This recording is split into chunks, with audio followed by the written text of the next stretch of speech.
Riding the Crocodile by Egan. 1. In their 10,309th year of marriage, Layla and Jasim began contemplating death. They had known love, raised children, and witnessed the flourishing generations of their offspring. They had traveled to a dozen worlds and lived among 1,000 cultures. They had educated themselves many times over, proved theorems, and acquired and abandoned artistic sensibilities and skills. They had not lived in every conceivable manner, far from it.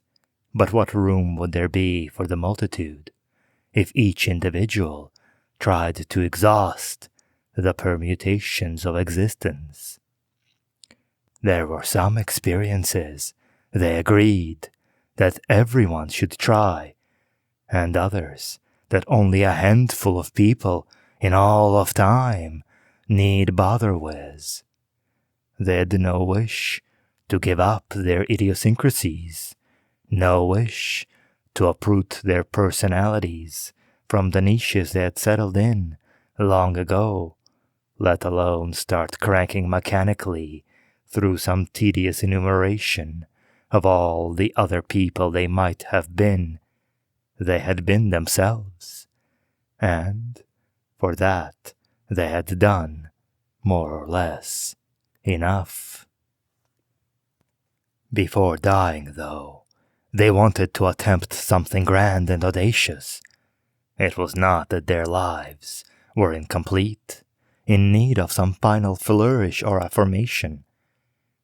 If some unlikely calamity had robbed them of the chance to orchestrate this finale, the closest of their friends would never have remarked upon it, let alone mourned its absence. There was no aesthetic compulsion to be satisfied, no aching existential void to be filled. Nevertheless, it was what they both wanted, and once they had acknowledged this to each other, their hearts were set on it. Choosing the project was not a great burden. That task required nothing but patience. They knew they'd recognize it when it came to them. Every night before sleeping, Jasim would ask Layla, "Did you see it yet?" "No. Did you?" "Not yet." Sometimes Layla would dream that she'd found it in her dreams, but the transcripts proved otherwise. Sometimes Jasim felt sure that it was lurking just below the surface of his thoughts, but when he dived down to check, it was nothing but a trick of the light. Years passed. They occupied themselves with simple pleasures, gardening, swimming in the surf, talking with their friends, catching up with their descendants. They had grown skilled at finding pastimes that could bear repetition. Still, were it not for the nameless adventure that awaited them, they would have thrown a pair of dice each evening and agreed that 2 6s would end it all. One night, Layla stood alone in the garden, watching the sky. From their home world, Najib, they had traveled only to the nearest stars with inhabited worlds, each time losing just a few decades to the journey. They had chosen those limits so as not to alienate themselves from friends and family, and it had never felt like much of a constraint. True, the civilization of the amalgam wrapped the galaxy, and a committed traveler could spend 200,000 years circling back home. But what was to be gained by such an overblown odyssey? The dozen worlds of their neighborhood held enough variety for any traveler, and whether more distant realms were filled with fresh novelties or endless repetition hardly seemed to matter. To have a goal, a destination, would be one thing, but to drown in the sheer plenitude of worlds for its own sake seemed utterly pointless. A destination? Layla overlaid the sky with information. Most of it, by necessity, millennia out of date. There were worlds with spectacular views of nebulas and star clusters, views that could be guaranteed still to be in existence if they traveled to see them. But would taking in such sights firsthand be so much better than immersion in the flawless images already available in Najib's library? To blink away 10,000 years just to wake beneath a cloud of green and violet gas, however lovely, seemed like a terrible anticlimax. The stars tingled with self-aggrandizement, plaintively tugging at her attention. The architecture here, the rivers, the festivals. Even if these tourist attractions could survive the millennia, even if some were literally unique, there was nothing that struck her as a fitting prelude to death.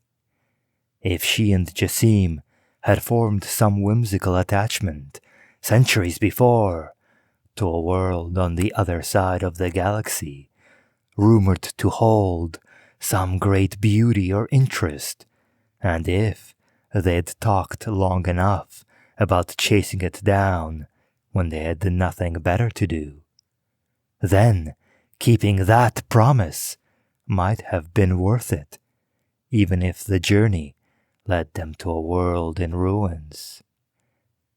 They had no such cherished destination, though, and it was too late to cultivate one now. Layla's gaze followed a thinning in the advertising, taking her to the bulge of stars surrounding the galaxy's center. The disk of the Milky Way belonged to the amalgam, whose various ancestral species had effectively merged into a single civilization. But the central bulge was inhabited by beings who had declined to do so much as communicate with those around them. All attempts to send probes into the bulge, let alone the kind of engineering spores needed to create the infrastructure for travel, had been gently but firmly rebuffed, with the intruders swatted straight back out again. The aloof had maintained their silence and isolation since before the amalgam itself had even existed. The latest news on this subject was 20,000 years old, but the status quo had held for close to 1,000,000 years. If she and Jasim traveled to the innermost edge of the amalgam's domain, the chances were exceptionally good that the aloof would not have changed their ways in the meantime. In fact, it would be no disappointment at all if the aloof had suddenly thrown open their borders. That unheralded thaw would itself be an extraordinary thing to witness. If the challenge remained, though, all the better. She called Jasim to the garden and pointed out the richness of stars, unadorned with spotted histories. "We go where?" he asked. "As close to the aloof as we're able." "And do what?" "Try to observe them," she said. "Try to learn something about them. Try to make contact, in whatever way we can." "You don't think that's been tried before?" "1,000,000 times. Not so much lately, though. Maybe while the interest on our side has ebbed, They've been changing, growing more receptive. Or maybe not. Jasim smiled. He had appeared a little stunned at her proposal at first, but the idea seemed to be growing on him. It's a hard problem to throw ourselves against. But it's not futile. Not quite. He wrapped her hands in his. Let's see how we feel in the morning. In the morning, they were both convinced. They would camp at the gates of these elusive strangers and try to rouse them from their indifference. They summoned their family from every corner of Najib. There were some grandchildren and more distant descendants who'd settled in other star systems, decades away at light speed, but they chose not to wait to call them home for this final farewell. 200 people crowded the physical wing and garden, while 200 more confined themselves to the virtual wing. There was talk and food and music, like any other celebration, and Layla tried to undercut any edge of solemnity that she felt creeping in. As the night wore on, though, each time she kissed a child or grandchild, each time she embraced an old friend, she thought, this could be the last time, ever. There had to be a last time. She couldn't face 10,000 more years. But a part of her spat and struggled like a cornered animal at the thought of each warm touch fading to nothing. As dawn approached, the party shifted entirely into the acorporeal. People took on fancy dress from myth or xenology, or just joked and played with their illusory bodies. It was all very calm and gentle, nothing like the surreal excesses she remembered from her youth. But Layla felt a tinge of vertigo. When her son Khalid made his ears grow and spin, this amiable silliness carried a hard message. The machinery of the house had ripped her mind from her body as seamlessly as ever. But this time, she would never be returning to the same flesh. Sunrise brought the first of the goodbyes. Layla forced herself to release each proffered hand, to unwrap her arms from around each non-existent body. She whispered to Jasim, "Are you going mad too?" Of course. Gradually, the crowd thinned out. The wing grew quiet. Layla found herself pacing from room to room, as if she might yet chance upon someone who'd stayed behind.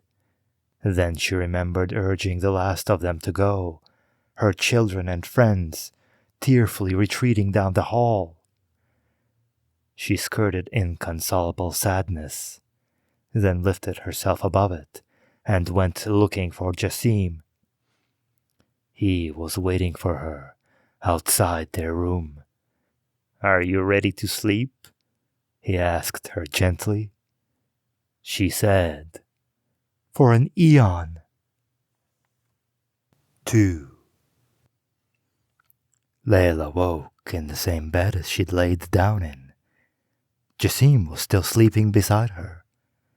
The window showed dawn, but it was not the usual view of the cliffs and the ocean.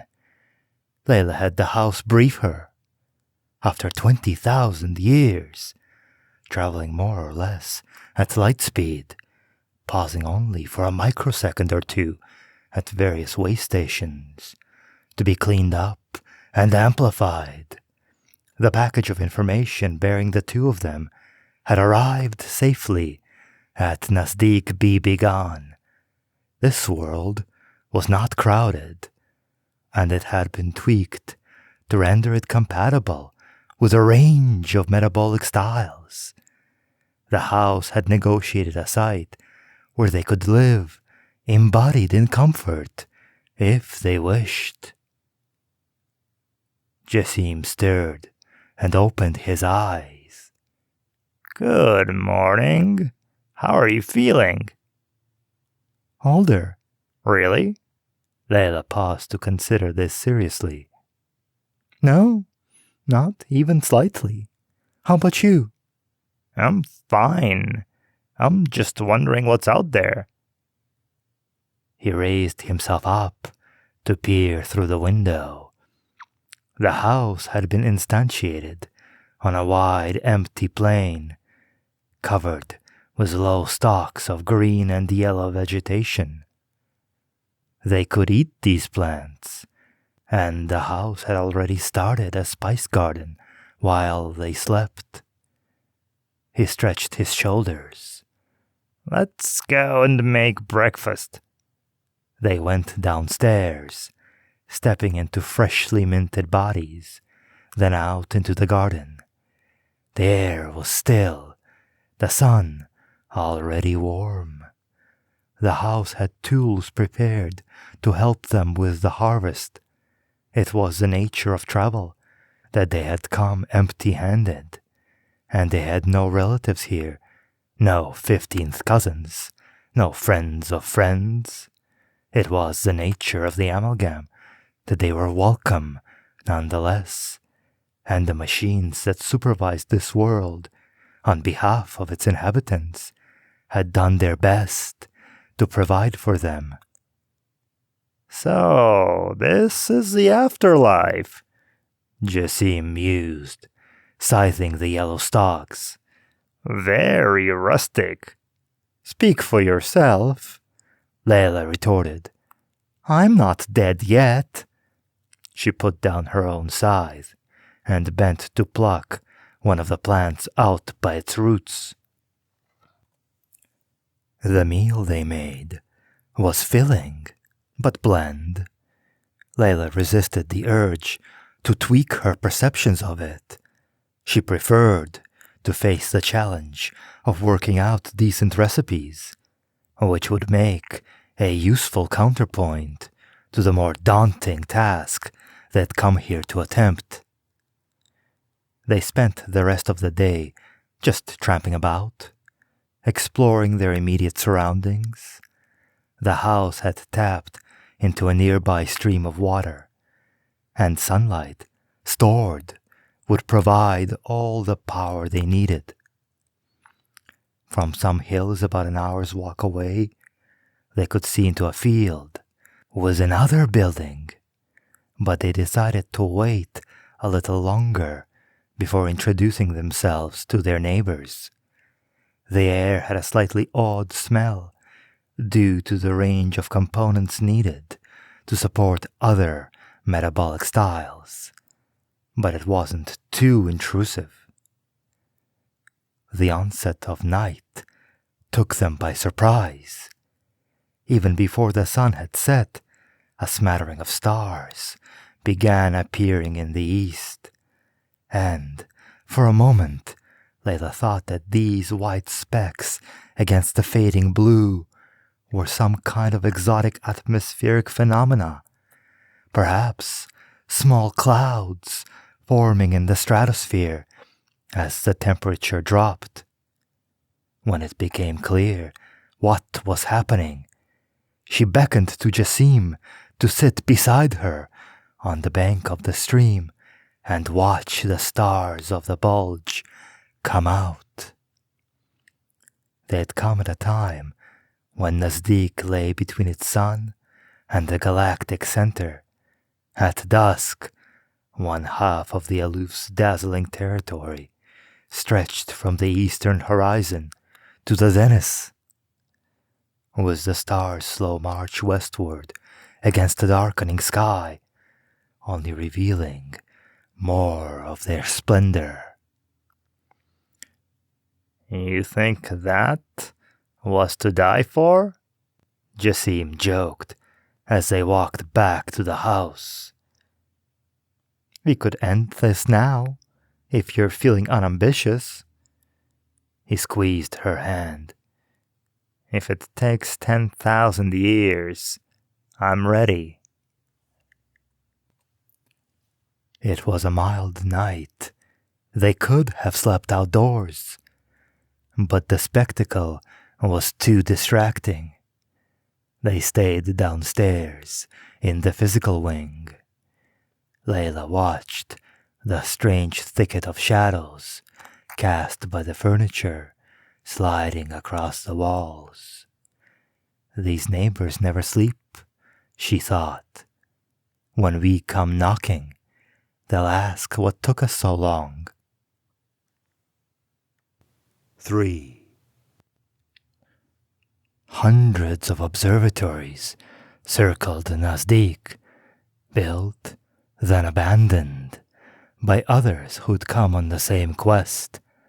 When Layla saw the band of pristine space junk mapped out before her, orbits scrupulously maintained and swept clean by robot sentinels for eons, she felt as if she'd found the graves of their predecessors, stretched out in the field behind the house, as far as the eye could see.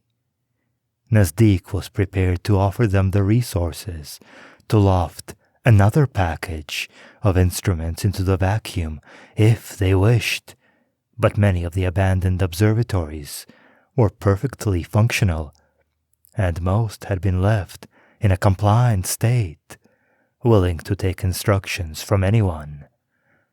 Layla and Jasim sat in their living room and woke machine after machine from millennia of hibernation.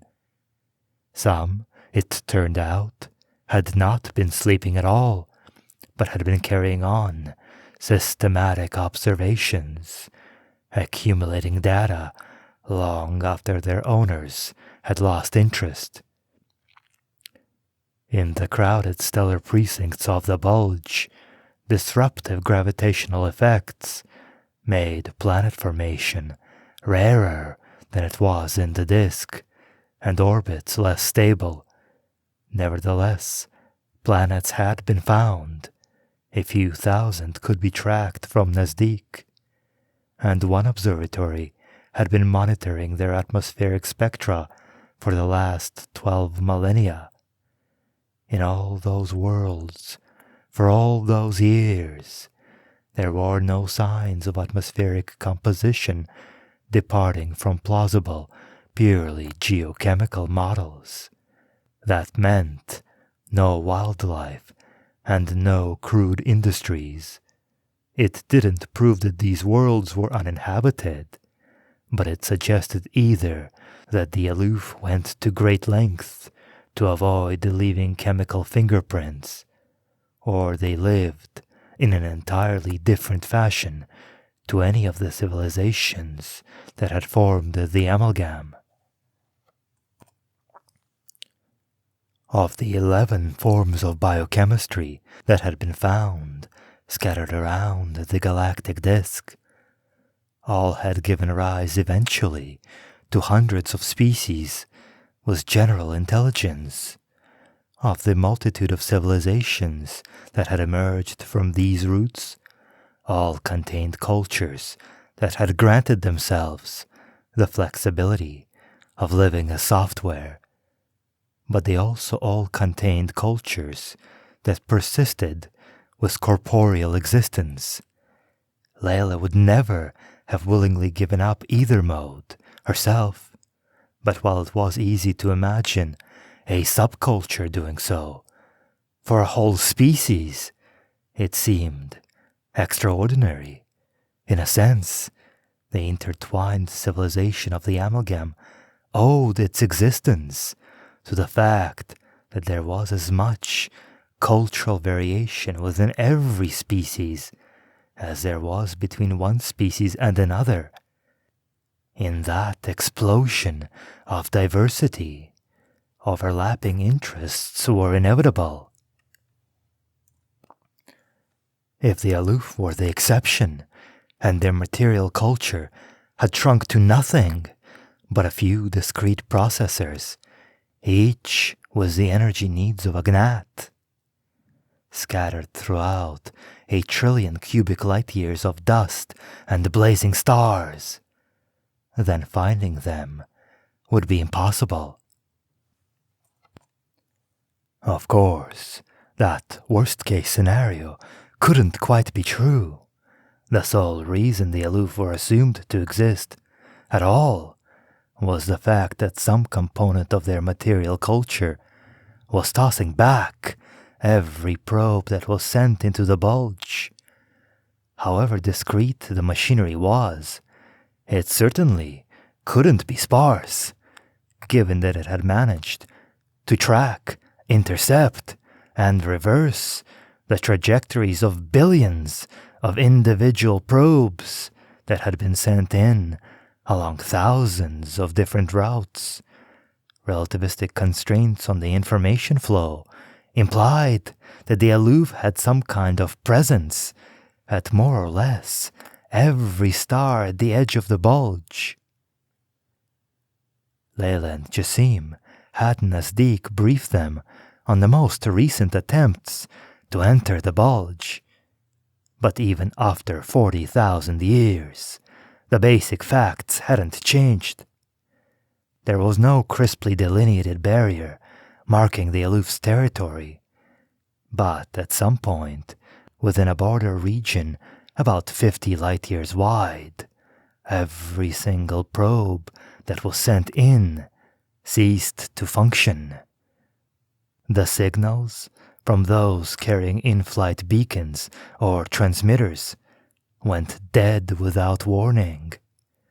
A century or so later, they would appear again at almost the same point, traveling in the opposite direction, back to where they had come from. Those that were retrieved and examined were found to be unharmed, but their data contained nothing from the missing decades. Jasim said, The aloof could be dead and gone. They built the perfect fence, but now it's outlasted them. It's just guarding the ruins. Layla rejected this emphatically. No civilization that spread to more than one star system has ever vanished completely. Sometimes they've changed beyond recognition, but not one has ever died without descendants. That's a fact of history, but it's not a universal law, Jasim persisted. If you're going to argue from the amalgam all the time, you'll get nowhere. If the aloof weren't exceptional, we wouldn't be here. That's true, but I won't accept that they're dead until I see some evidence. What would count as evidence, apart from 1,000,000 years of silence? Layla said. Silence could mean anything. If they're really dead, we'll find something more, something definite. Such as? If we see it, we'll know.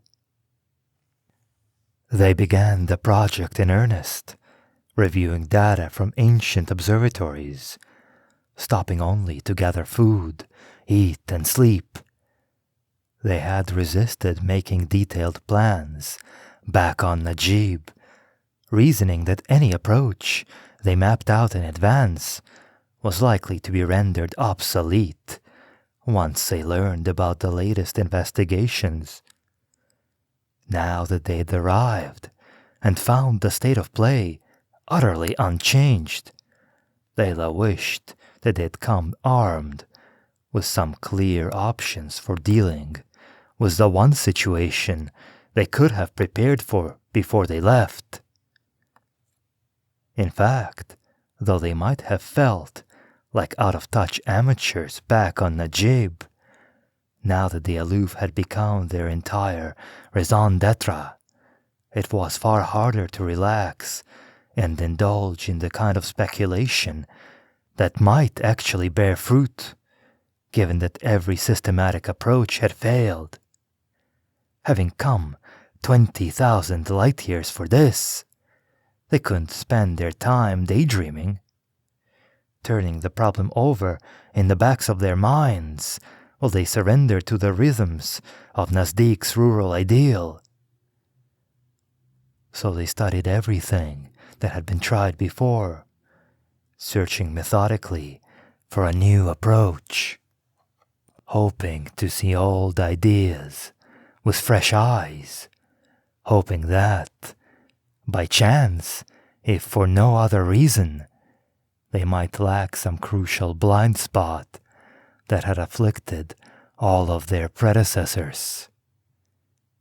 After 7 months without results or inspiration, it was Jasim who finally dragged them out of the rut. "You're getting nowhere," he said. "It's time to accept that. Put all this aside and go visit the neighbors." Layla stared at him as if he'd lost his mind. Go visit them? How? What makes you think they're suddenly going to let us in? He said, "The neighbors, remember? Over the hill? The ones who might actually want to talk to us?" 4.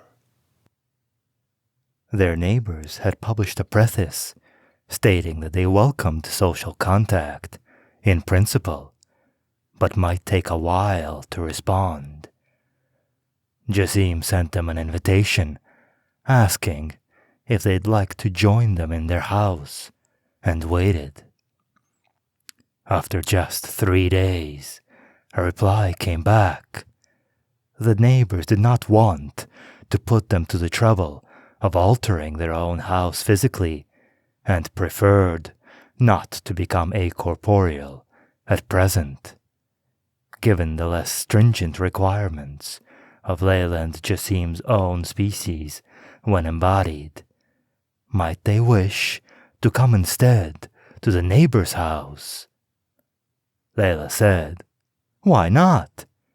They set a date and time. The neighbor's preface included all the biological and sociological details needed to prepare for the encounter. Their biochemistry was carbon-based and oxygen-breathing, but employed a different replicator to Layla and Jasim's DNA. Their ancestral phenotype resembled a large furred snake, and when embodied, they generally lived in nests of 100 or so. The minds of the individuals were perfectly autonomous, but solitude was an alien and unsettling concept for them.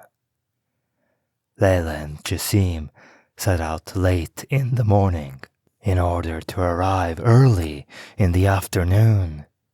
There were some low, heavy clouds in the sky, but it was not completely overcast, and Layla noticed that when the sun passed behind the clouds, she could discern some of the brightest stars from the edge of the bulge.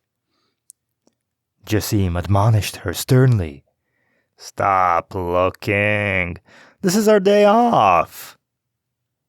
The snake's building was a large squat cylinder resembling a water tank, which turned out to be packed with something mossy and pungent.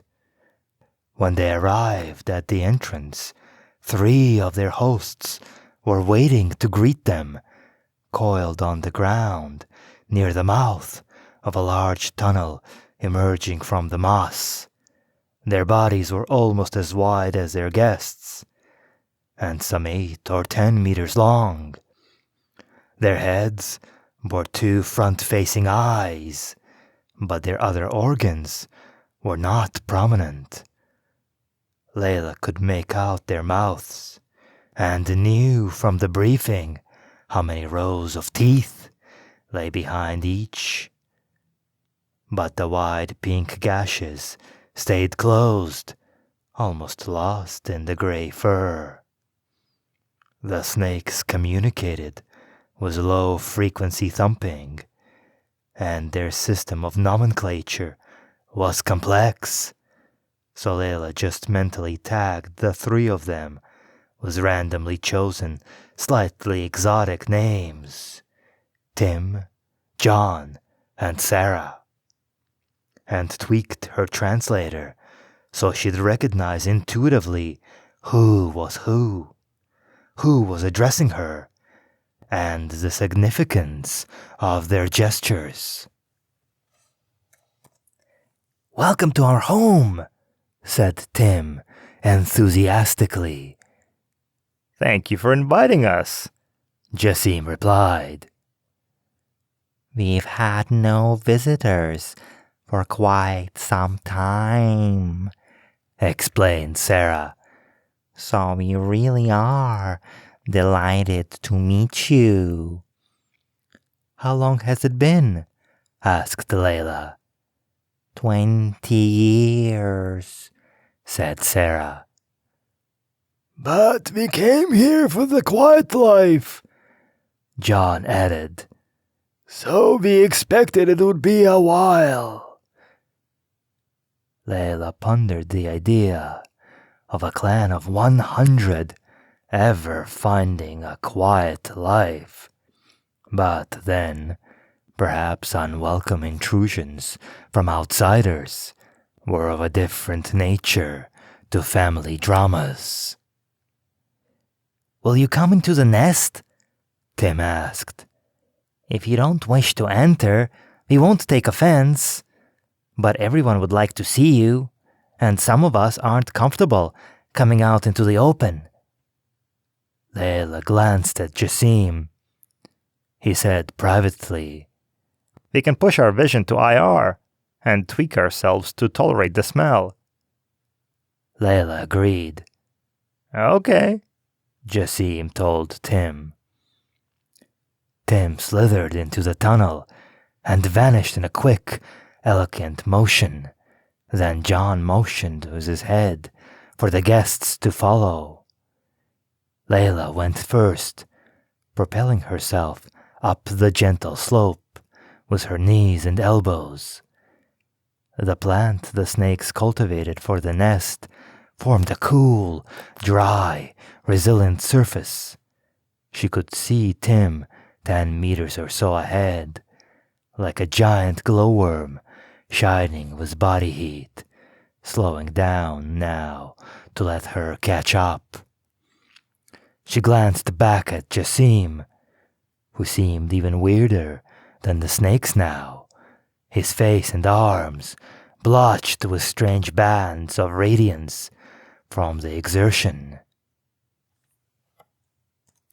After a few minutes, they came to a large chamber.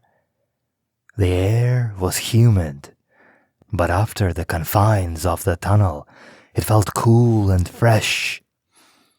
Tim led them toward the center, where about a dozen other snakes were already waiting to greet them. They circled the guests excitedly, thumping out a delighted welcome. Layla felt a surge of adrenaline. She knew that she and Jasim were in no danger, but the sheer size and energy of the creatures was overwhelming. "Can you tell us why you've come to Nasdik?" said Sarah.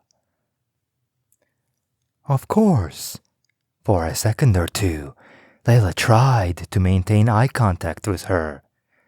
But like all the other snakes, she kept moving restlessly, a gesture that Layla's translator imbued with a sense of warmth and enthusiasm. As for lack of eye contact, the snake's own translators would understand perfectly that some aspects of ordinary, polite human behavior became impractical under the circumstances, and would not mislabel her actions. "You're here to learn about the aloof," she said. "The aloof?" At first, Sarah seemed perplexed. Then Layla's translator hinted at a touch of irony. But they offer us nothing. Layla was tongue-tied for a moment. The implication was subtle but unmistakable. Citizens of the amalgam had a protocol for dealing with each other's curiosity. They published a preface which spelled out clearly any information they wished people in general to know about them, and also specified what, if any, further inquiries would be welcome. However, a citizen was perfectly entitled to publish no preface and have that decision respected. When no information was published and no invitation offered, you simply had no choice but to mind your own business. They offer us nothing, as far as we can tell, she said. But that might be a misunderstanding, a failure to communicate. They sent back all the probes, Tim replied. Do you really think we've misunderstood what that means?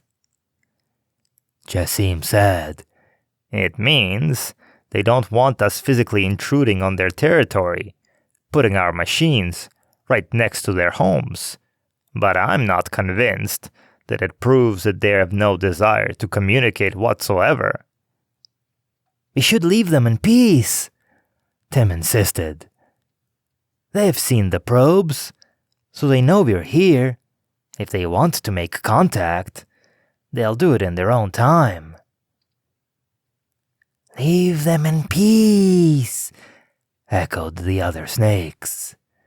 A chorus of affirmation followed from others in the chamber.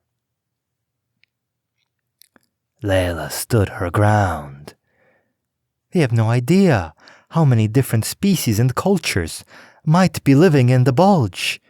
One of them sends the probes back, but for all we know, there could be 1,000 others who don't yet even know that the amalgam has tried to make contact. This suggestion set off a series of arguments, some between guests and hosts, some between the snakes themselves.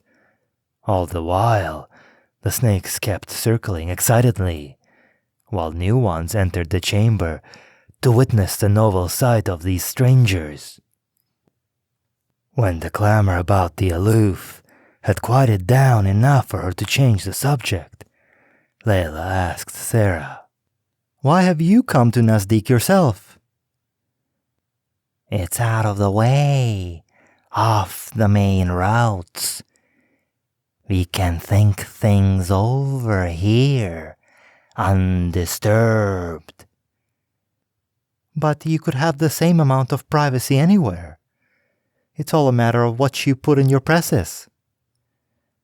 Sarah's response was imbued with a tinge of amusement. For us, it would be unimaginably rude to cut off all contact explicitly by decree, especially with others from our own ancestral species. To live a quiet life, we had to reduce the likelihood of encountering anyone who would seek us out. We had to make the effort of rendering ourselves physically remote in order to reap the benefits.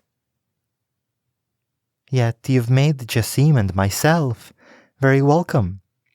Of course. But that will be enough for the next 20 years. So much for resurrecting her social life. What exactly is it that you're pondering in this state of solitude? The nature of reality, the uses of existence, the reasons to live, and the reasons not to. Layla felt the skin on her forearms tingle. She'd almost forgotten that she'd made an appointment with death, however uncertain the timing. She explained how she and Jasim had made their decision to embark on a grand project before dying. "That's an interesting approach," Sarah said. "I'll have to give it some thought." She paused, then added, "Though I'm not sure that you've solved the problem." "What do you mean?" "Will it really be easier now to choose the right moment to give up your life? Haven't you merely replaced one delicate judgment with an even more difficult one, deciding when you've exhausted the possibilities for contacting the aloof?" "You make it sound as if we have no chance of succeeding." Layla was not afraid of the prospect of failure, but the suggestion that it was inevitable was something else entirely. Sarah said, "We've been here on Nasdik for 15,000 years. We don't pay much attention to the world outside the nest. But even from this cloistered state, we've seen many people break their backs against this rock."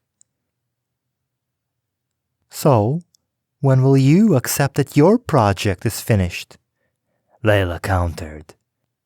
"If you still don't have what you're looking for after 15,000 years, when will you admit defeat?" "I have no idea," Sarah confessed. "I have no idea any more than you do." 5. When the way forward first appeared, there was nothing to set it apart from 1,000 false alarms that had come before it. It was their 17th year on Nasdik. They had launched their own observatory, armed with the latest refinements, culled from around the galaxy 15 years before, and it had been confirming the null results of its predecessors ever since.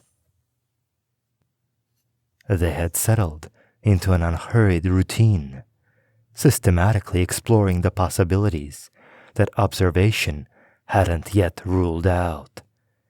Between the scenarios that were obviously stone-cold dead, the presence of an energy-rich, risk-taking, extroverted civilization in the bulge, actively seeking contact by every means at its disposal, and the infinite number of possibilities that could never be distinguished at this distance from the absence of all life, and the absence of all machinery, save one dumb but efficient gatekeeper.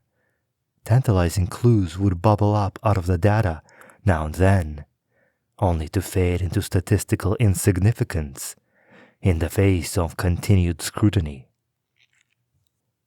Tens of billions of stars lying within the aloof's territory could be discerned from Nasdik, some of them evolving or violently interacting on a timescale of years or months.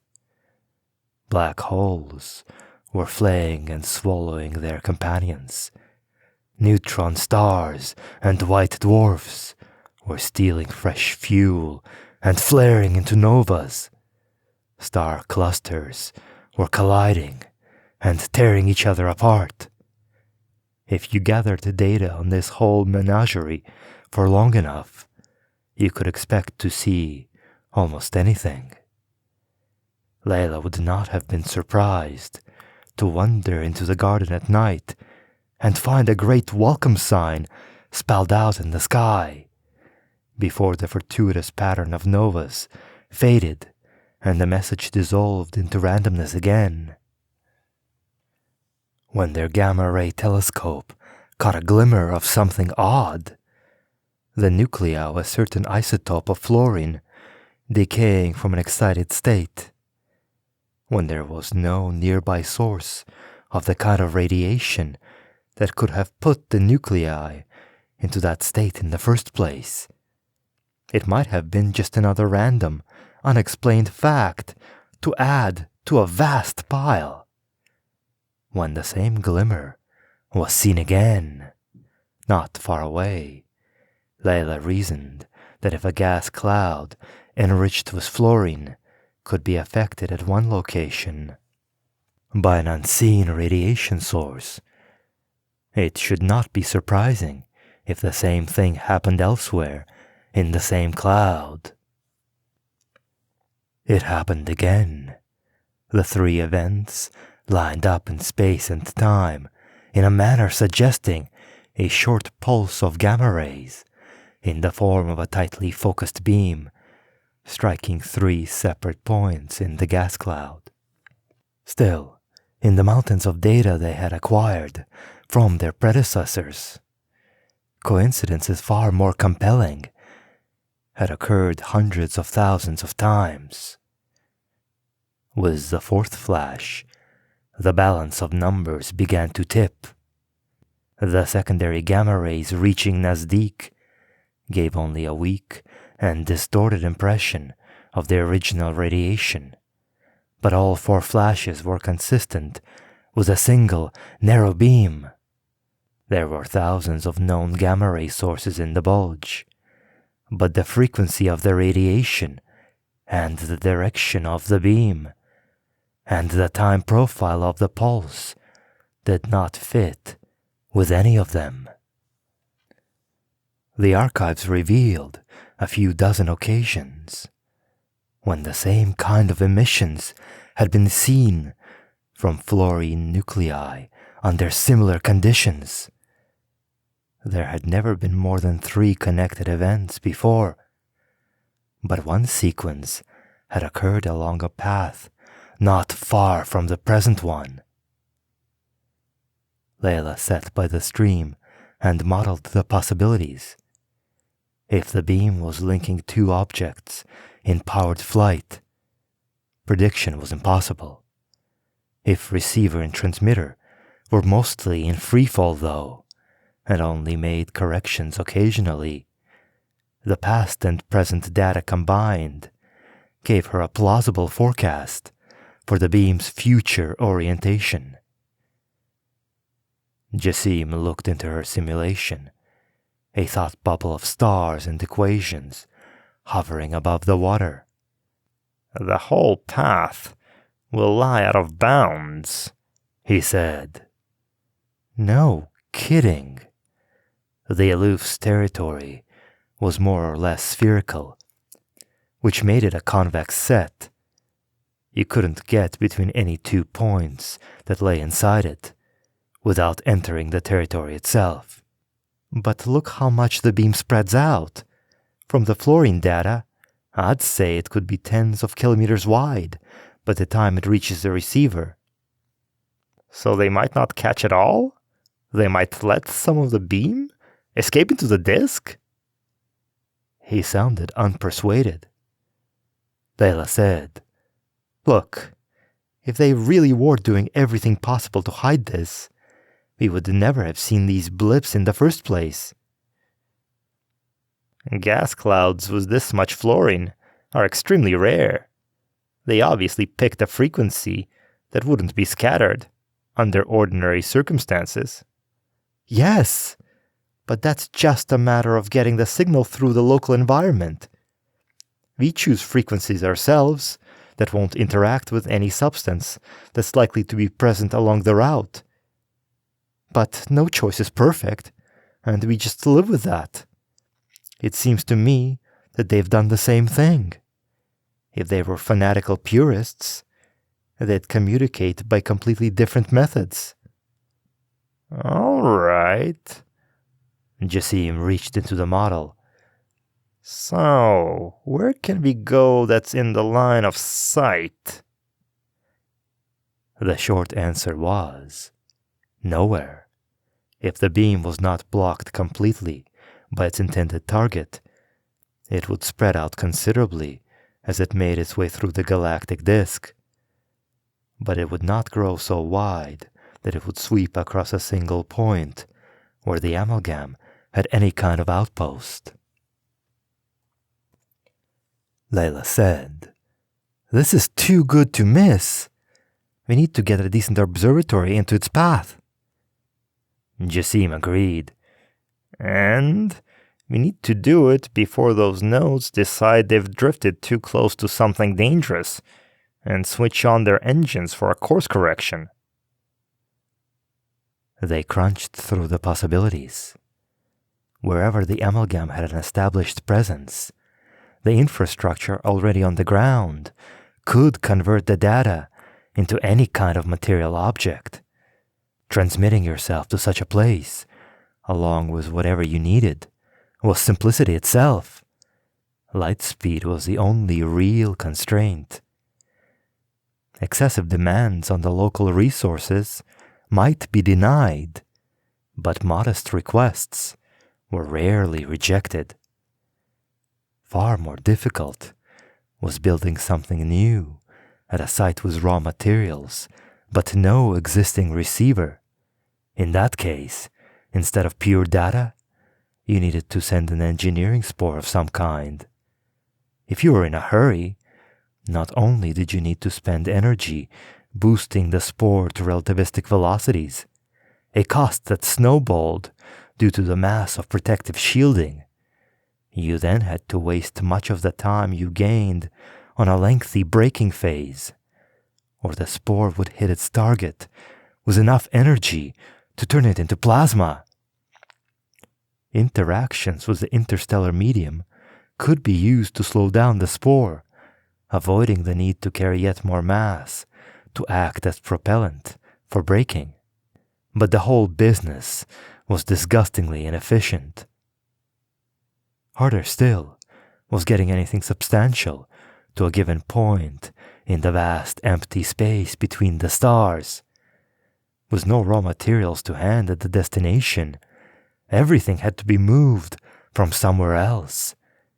The best starting point was usually to send an engineering spore into a cometary cloud, loosely bound gravitationally to its associated star.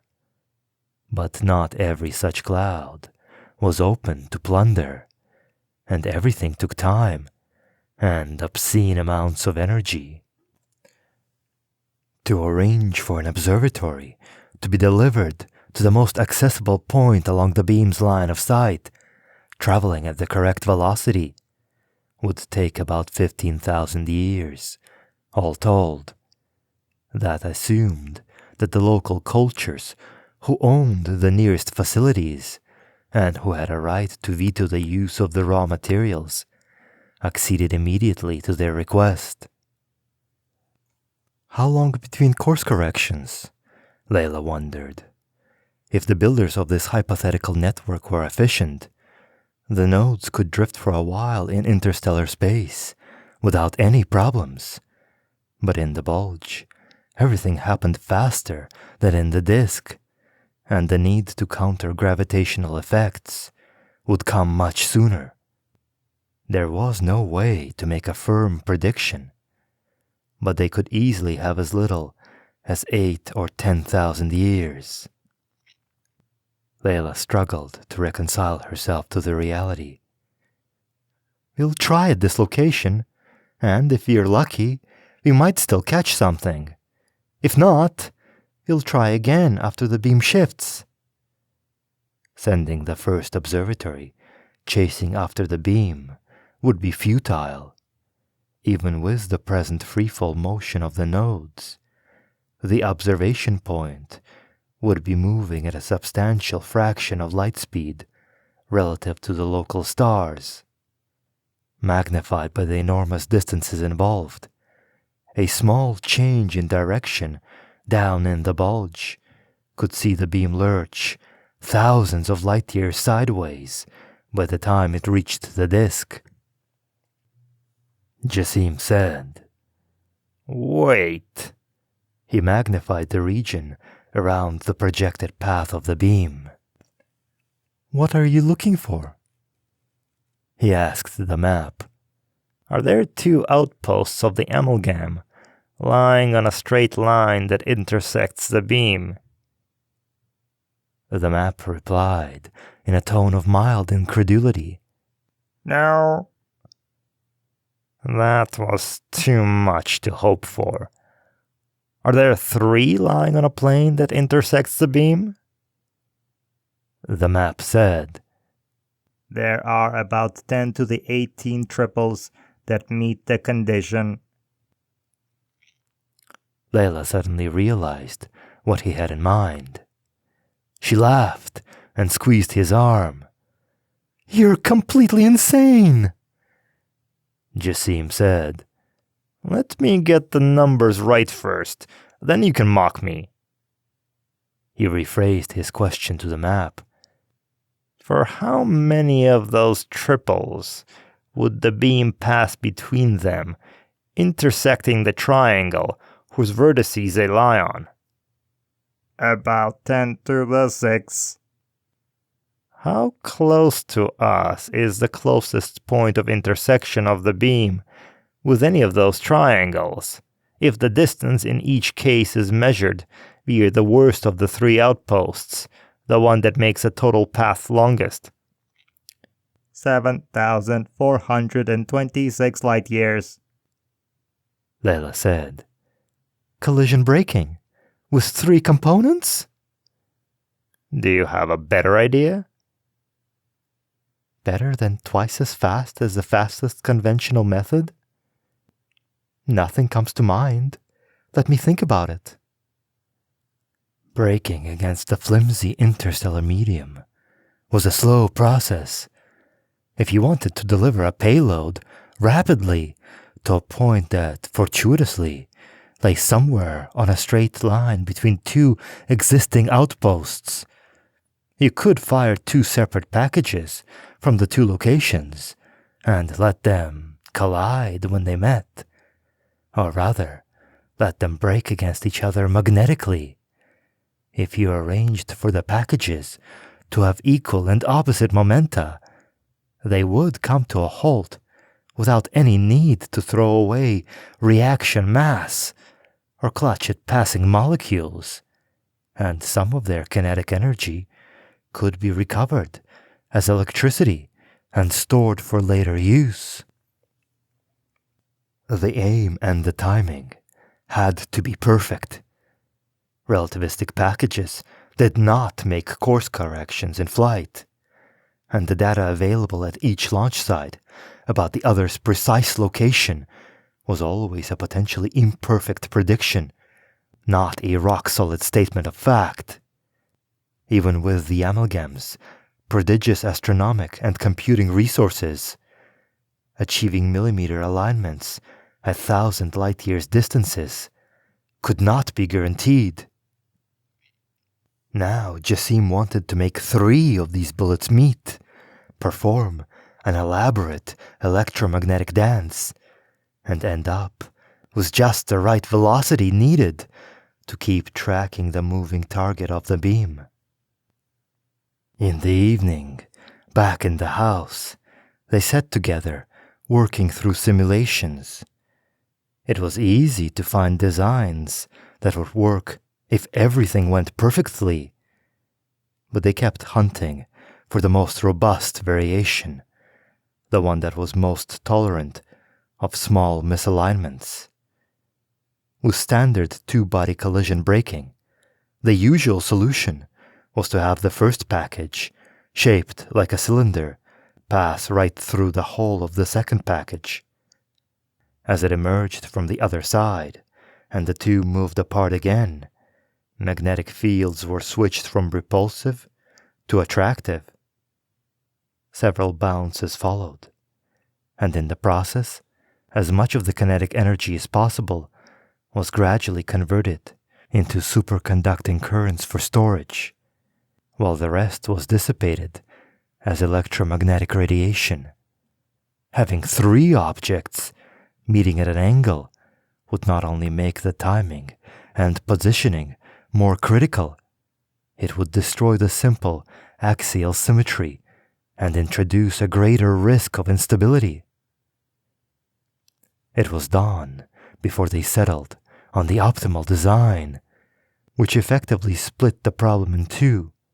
First, package 1, a sphere, would meet package 2, a torus, threading the gap in the middle, then bouncing back and forth through it 17 times. The plane of the torus would lie at an angle to its direction of flight, allowing the sphere to approach it head-on. When the two finally came to rest, with respect to each other, they would still have a component of their velocity carrying them straight toward package 3, a cylinder with an axial borehole. Because the electromagnetic interactions were the same as the two-body case, self-centering and intrinsically stable, a small amount of misalignment at each of these encounters would not be fatal. The usual two-body case, though, didn't require combined packages. After all the bouncing and energy dissipation was complete, to be moving on a path so precisely determined that it could pass through yet another narrow hoop. There were no guarantees, and in the end, the result would be in other people's hands. They could send requests to the 3 outposts, asking for these objects to be launched at the necessary times, on the necessary trajectories. The energy needs hovered on the edge of politeness, though, and it was possible that one or more of the requests would simply be refused. Jasim waved the models away, and they stretched out on the carpet, side by side. He said, I never thought we'd get this far, even if this is only a mirage. I never thought we'd find one worth chasing. Layla said, I don't know what I expected. Some kind of great folly, some long, exhausting, exhilarating struggle that felt like wandering through a jungle for years and ending up utterly lost. And then what? Surrender. Jasim was silent for a while. Layla could sense that he was brooding over something, but she didn't press him. He said, Should we travel to this observatory ourselves, or wait here for the results? We should go, definitely. I don't want to hang around here for 15,000 years, waiting. We can leave the Nazdiq observatories hunting for more beam fluorescence and broadcasting the results, so we'll hear about them wherever we end up. That makes sense. Jasim hesitated, then added, When we go, I don't want to leave a backup. Ah, they'd traveled from Najib, leaving nothing of themselves behind. If their transmission had somehow failed to make it to Nazdiq, no stored copy of the data would ever have woken to resume their truncated lives. Travel within the amalgam's established network carried negligible risks, though. If they flung themselves toward the hypothetical location of this yet-to-be-assembled station in the middle of nowhere, it was entirely possible that they'd sail off to infinity without ever being instantiated again. Layla said, "Are you tired of what we're doing? Of what we've become?" It's not that. This one chance isn't the be-all and end-all. Now that we know how to hunt for the beams, I'm sure we'll find this one again after it shifts. We could find 1,000 others if we're persistent. I know that, he said. I don't want to stop. I don't want to end this. But I want to risk ending it. Just once. While that still means something. Layla sat up and rested her head on her knees. She could understand what he was feeling, but it still disturbed her. Jasim said, "He already achieved something extraordinary. No one's ever found a clue like this in a million years. If we leave that to posterity, it will be pursued to the end. We can be sure of that. But I desperately want to pursue it myself. With you." And because you want that so badly, you need to face the chance of losing it? Yes. It was the one thing they'd never tried. In their youth, they would never have knowingly risked death. They'd been too much in love, too eager for the life they'd yet to live. The stakes would have been unbearably high. In the twilight years, back on Najib, it would have been an easy thing to do, but an utterly insipid pleasure. Jasim sat up and took her hand. Have I hurt you with this? No. She shook her head pensively, trying to gather her thoughts. She didn't want to hide her feelings, but she wanted to express them precisely, not blurt them out in a confusing rush. I always thought we'd reach the end together, though. We'd come to some point in the jungle, look around, exchange a glance, and know that we've arrived, without ever needing to say it out loud. Jasim drew her to him and held her. All right.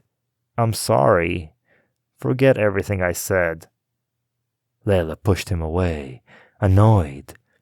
This isn't something you can take back. If it's the truth, it's the truth. Just give me some time to decide what I want. They put it aside and buried themselves in work, polishing the design for the new observatory, preparing the requests to send to the 3 outposts. One of the planets they would be petitioning belonged to the snakes, so Layla and Jasim went to visit the nest for a second time, to seek advice on the best way to beg for this favor. Their neighbors seemed more excited just to see them again than they were at the news that a tiny rent had appeared in the aloof's million-year-old cloak of discretion. When Layla gently pushed her on this point, Sarah said, "You're here and now. Our guests, in flesh and blood. I'm sure I'll be dead long before the aloof are willing to do the same." Layla thought, what kind of strange greed is it that I'm suffering from? I can be fettered by creatures who rose up from the dust through a completely different molecule than my own ancestors.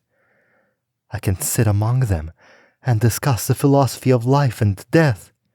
The amalgam has already joined every willing participant in the galaxy into one vast conversation. And I want to go and eavesdrop on the aloof, just because they've played hard to get for 1,000,000 years. They dispatched requests for the 3 modules to be built and launched by their 3 as yet unwitting collaborators, specifying the final countdown to the nanosecond, but providing a 10-year period for the project to be debated. Layla felt optimistic. However blasé the Nazdiq nest had been, she suspected that no spacefaring culture really could resist the chance to peek behind the veil. They had 36 years to wait before they followed in the wake of their petitions. On top of the 10-year delay, the new observatory modules would be traveling at a fraction of a percent below light speed, so they needed a head start. No more telltale gamma-ray flashes appeared from the bulge, but Layla hadn't expected any so soon. They had sent the news of their discovery to other worlds close to the aloof's territory, so eventually 1,000 other groups with different vantage points would be searching for the same kind of evidence and finding their own ways to interpret and exploit it. It hurt a little, scattering their hard-won revelation to the wind for anyone to use, perhaps even to beat them to some far greater prize. But they'd relied on the generosity of their predecessors from the moment they'd arrived on Nazdiq, and the sheer scale of the overall problem made it utterly perverse to cling selfishly to their own small triumph. As the day of their departure finally arrived, Layla came to a decision. She understood Jasim's need to put everything at risk, and, in a sense, she shared it. If she had always imagined the two of them ending this together, struggling on, side by side, until the way forward was lost and the undergrowth closed in on them, then that was what she'd risk. She would take the flip side to his own wager. When the house took their minds apart and sent them off to chase the beam, Layla left a copy of herself frozen on Nazdiq. If no word of their safe arrival reached it by the expected time, it would wake and carry on the search alone. 6. Welcome to Trident. We are honored by the presence of our most distinguished guest. Jasim stood beside the bed, waving a triangular flag, red, green, and blue in the corners, merged to white in the center. "How long have you been up?" About an hour, he said. Layla frowned, and he added apologetically, You were sleeping very deeply. I didn't want to disturb you. "I should be the one giving the welcome," she said. "You're the one who might never have woken." The bedroom window looked out into the dazzling field of stars. It was not a view facing the bulge. By now, Layla could recognize the distinctive spectra of the region's stars with ease. But even these disk stars were so crisp and bright that this was like no sky she had ever seen. "Have you been downstairs?" she said. Not yet. I wanted us to decide on that together. The house had no physical wing here. The tiny observatory had no spare mass for such frivolities as embodying them, let alone constructing architectural follies in the middle of interstellar space. Downstairs would be nothing but escape that they were free to design at will. Everything worked, she said, not quite believing it. Jasim spread his arms. We're here, aren't we? They watched the reconstruction of the first two modules coming together. The timing and trajectories were as near to perfect as they could have hoped for, and the superconducting magnets had been constructed to a standard of purity and homogeneity that made the magnetic embrace look like an idealized simulation. By the time the two had locked together, the third module was just minutes away. Some untraceable discrepancy between reality and prediction in the transfer of momentum to radiation had the composite moving at a tiny angle away from its expected course.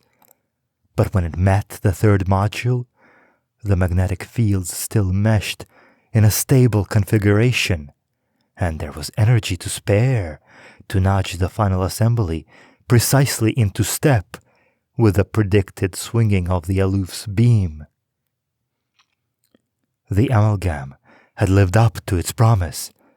3 worlds full of beings they had never met, who owed them nothing, who did not even share their molecular ancestry, had each diverted enough energy to light up all their cities for a decade, and followed the instructions of strangers down to the atom, down to the nanosecond, in order to make this work.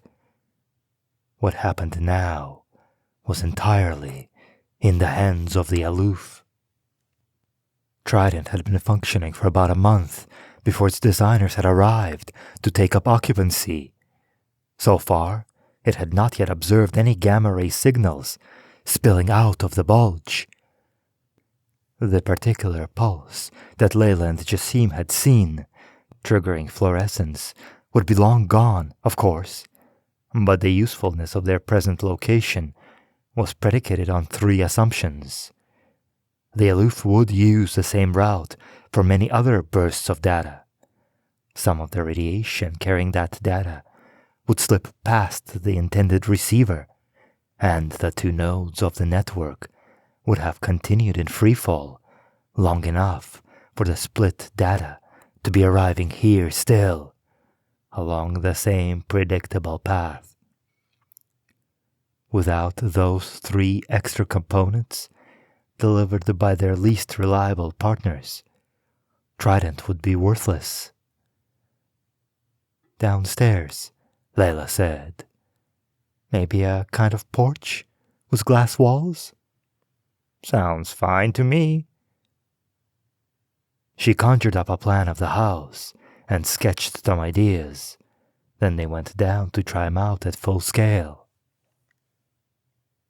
They had been in orbit around Najib, and they had traveled embodied to its 3 beautiful, barren sibling worlds. But they had never been in interstellar space before, or at least they had never been conscious of it. They were still not truly embodied, but you didn't need flesh and blood to feel the vacuum around you. To be awake and plugged in to an honest depiction of your surroundings was enough. The nearest of Trident's contributor worlds was 600 light-years away. The distance to Najib was unthinkable. Layla paced around the porch, looking out at the stars. Vertiginous in her virtual body, unsteady in the phony gravity. It had been 28,000 years since it left Najib. All her children and grandchildren had almost certainly chose death long ago. No messages had been sent after them to Nazdik. Layla had asked for that silence, fearing that it would be unbearably painful to hear news, day after day, to which she could give no meaningful reply, about events in which she could never participate. Now she regretted that. She wanted to read about their lives, the lives of her grandchildren, as she might the biography of an ancestor. She wanted to know how things had ended up, like the time traveler she was. A second month of observation passed, was nothing. A data feed reaching them from Nazdik was equally silent. For any new hints of the beam's location to reach Nazdik, and then the report of that to reach Trident, would take thousands of years longer than the direct passage of the beam itself. So, if Nazdik saw evidence that the beam was still on course, that would be old news about a pulse they had not been here to intercept. However, if Nazdik reported that the beam had shifted, at least that would put them out of their misery immediately and tell them that the Trident had been built too late. Jasim made a vegetable garden on the porch and grew exotic food in the starlight. Layla played along and ate beside him. It was a harmless game. They could have painted anything at all around the house, any planet they wished, drawn from their memories, any imaginary world. If this small pretense was enough to keep them sane and anchored to reality, so be it. Now and then, Layla felt the strangest of the many pangs of isolation Trident induced. Here, the knowledge of the galaxy was no longer at her fingertips. Their descriptions as travelers had encoded their vast personal memories, declarative and episodic, and their luggage had included prodigious libraries. But she was used to having so much more. Every civilized planet had a storehouse of information that was simply too bulky to fit into Trident, along with a constant feed of exabytes of news flooding in from other worlds. Wherever you were in the galaxy, some news was old news, some cherished theories long discredited, some facts hopelessly out of date. Here, though, Layla knew there were billions of rigorously established truths, the results of hundreds of millennia of thought, experiment, and observation that had slipped out of her reach. Questions that any other child of the amalgam could expect to have answered instantly would take 1,200 years to receive a reply.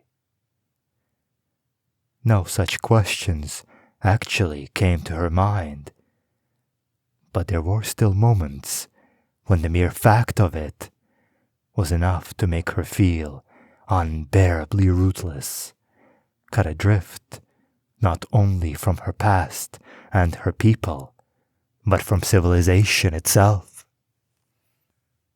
Trident shouted, "Data!" Layla was halfway through recording a postcard to the Nazdik snakes. Jasim was on the porch, watering his plants. Layla turned to see him walking through the wall, commanding the bricks to part like a gauze curtain. They stood side by side, watching the analysis emerge. A pulse of gamma rays of the expected frequency from precisely the right location had just washed over Trident. The beam was greatly attenuated by the distance, not to mention having had most of its energy intercepted by its rightful owner, but more than enough had slipped past and reached them for Trident to make sense of the nature of the pulse. It was, unmistakably, modulated with information. There were precisely repeated phase shifts in the radiation that were unimaginable in any naturally produced gamma ray source, and which would have been pointless in any artificial beam produced for any purpose besides communication. The pulse had been 3 seconds long, carrying about 12 to the 24th bits of data. The bulk of this appeared to be random, but that did not rule out meaningful content. It simply implied efficient encryption. The amalgam's network sent encrypted data via robust classical channels like this, while sending the keys needed to decode it by a second quantum channel. Layla had never expected to get a hold of unencrypted data, laying bare the secrets of the aloof in an instant. To have clear evidence that someone in the bulge was talking to someone else, and to have pinned down part of the pathway connecting them, was vindication enough. There was more, though. Between the messages themselves, Trident had identified brief, orderly, unencrypted sequences. Everything was guesswork to a degree, but with such a huge slab of data, statistical measures were powerful indicators. Part of the data looked like routing information, addresses for the messages as they were carried through the network. Another part looked like information about the node's current and future trajectories. If Trident really had cracked that, they could work out where to position its successor. In fact, if they placed the successor close enough to the bulge, they could probably keep that one observatory constantly inside the spill from the beam. Jasim couldn't resist playing devil's advocate. You know, this could be just one part of whatever throws the probes back in our faces, talking to another part. The aloof themselves could still be dead, while their security system keeps humming with paranoid gossip. Layla said blithely. Hypothesize away. I'm not taking the bait. She turned to embrace him, and they kissed. She said, I've forgotten how to celebrate. What happens now? He moved his fingertips gently along her arm. Layla opened up the scape, creating a fourth spatial dimension. She took his hand, kissed it, and placed it against her beating heart. Their bodies reconfigured, nerve endings crowding every surface, inside and out. Jasim climbed inside her, and she inside him, the topology of the scape changing to wrap them together in a mutual embrace. Everything vanished from their lives, but pleasure, triumph, and each other's presence. As close as it could ever be. 7. Are you here for the listening party? The chitinous heptapod, who had been wandering the crowded street with a food cart dispensing largesse at random, offered Layla a plate of snacks tailored to her and Jasim's preferences. She accepted it, then paused to let Tasef, the planet that just set foot on, brief her as to the meaning of this phrase. People, Tasef explained, had traveled to this world from throughout the region in order to witness a special event. Some 15,000 years before, a burst of data from the aloof's network had been picked up by the nearby observatory. In isolation, these bursts meant very little. However, the locals were hopeful that at least one of several proposed observatories near Massa, on the opposite side of the bulge, would have seen spillage, including many of the same data packets, 40,000 years before. If any such observations had in fact taken place, news of their precise contents should now, finally, be about to reach Tasef by the longer disk-based routes of the amalgam's own network. Once the two observations could be compared, it would become clear which messages from the earlier eavesdropping session had made their way to the part of the aloof's network that could be sampled from Tasef. That comparison would advance the project of mapping all the symbolic addresses in the data into actual physical locations. Layla said, "That's not why we came, but now that we know, we are even more pleased to be here." The heptapod emitted a chirp that Layla understood as a gracious welcome, then pushed its way back into the throng. Jasim said, "Remember when you told me that everyone would get bored with the aloof while we were still in transit?" I said that would happen eventually. If not this trip, the next one.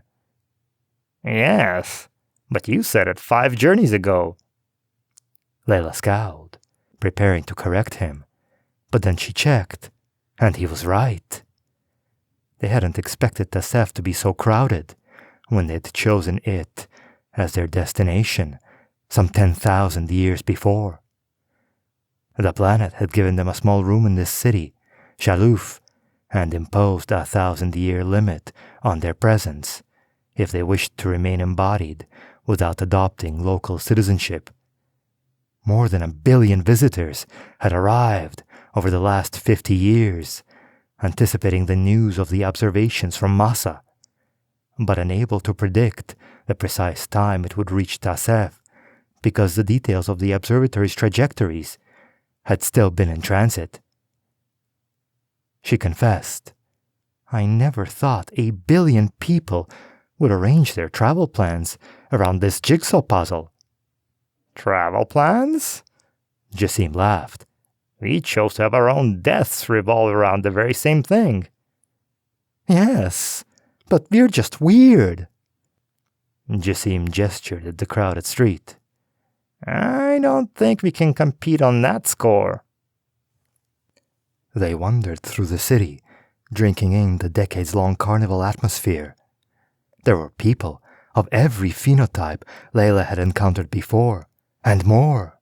Bipeds, quadrupeds, hexapods, heptapods, walking, shuffling, crawling, scuttling, or soaring high above the streets on feathered, scaled, or membranous wings. Some were encased in their preferred atmospheres. Others, like Layla and Jasim, had chosen instead to be embodied in ersatz flesh that didn't follow every ancestral chemical dictate. Physics and geometry tied evolution's hands, and many attempts to solve the same problems had converged on similar answers. But the galaxy's different replicators still managed their idiosyncratic twists. When Layla let her translator sample the cacophony of voices and signals at random, she felt as if the whole disk, the whole amalgam, had converged on this tiny metropolis. In fact, most of the travelers had come just a few hundred light years to be here. She and Jasim had chosen to keep their role in the history of eavesdropping out of their presses, and Layla caught herself with a rather smug sense of walking among a crowd like some unacknowledged sage, bemused by the late blooming and no doubt superficial interest of the masses. On reflection, though, any sense of superior knowledge was hard to justify, when most of these people would have grown up steeped in developments that she was only belatedly catching up with.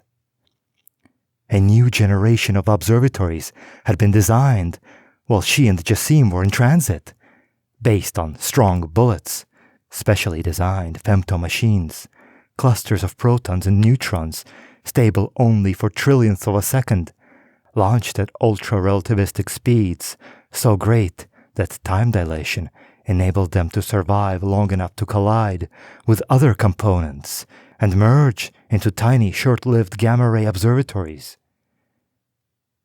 The basic trick that had built Trident had gone from a one-off gamble into a miniaturized, mass-produced phenomena with literally billions of strong bullets being fired continuously from thousands of planets around the disk. Femto machines themselves were old hat, but it had taken the technical challenges of eavesdropping to motivate someone into squeezing a few more tricks out of them. Historians had always understood that in the long run, technological progress was a horizontal asymptote. Once people had more or less everything they wanted, that was physically possible. Every incremental change would take exponentially longer to achieve, with diminishing returns and ever less reason to bother.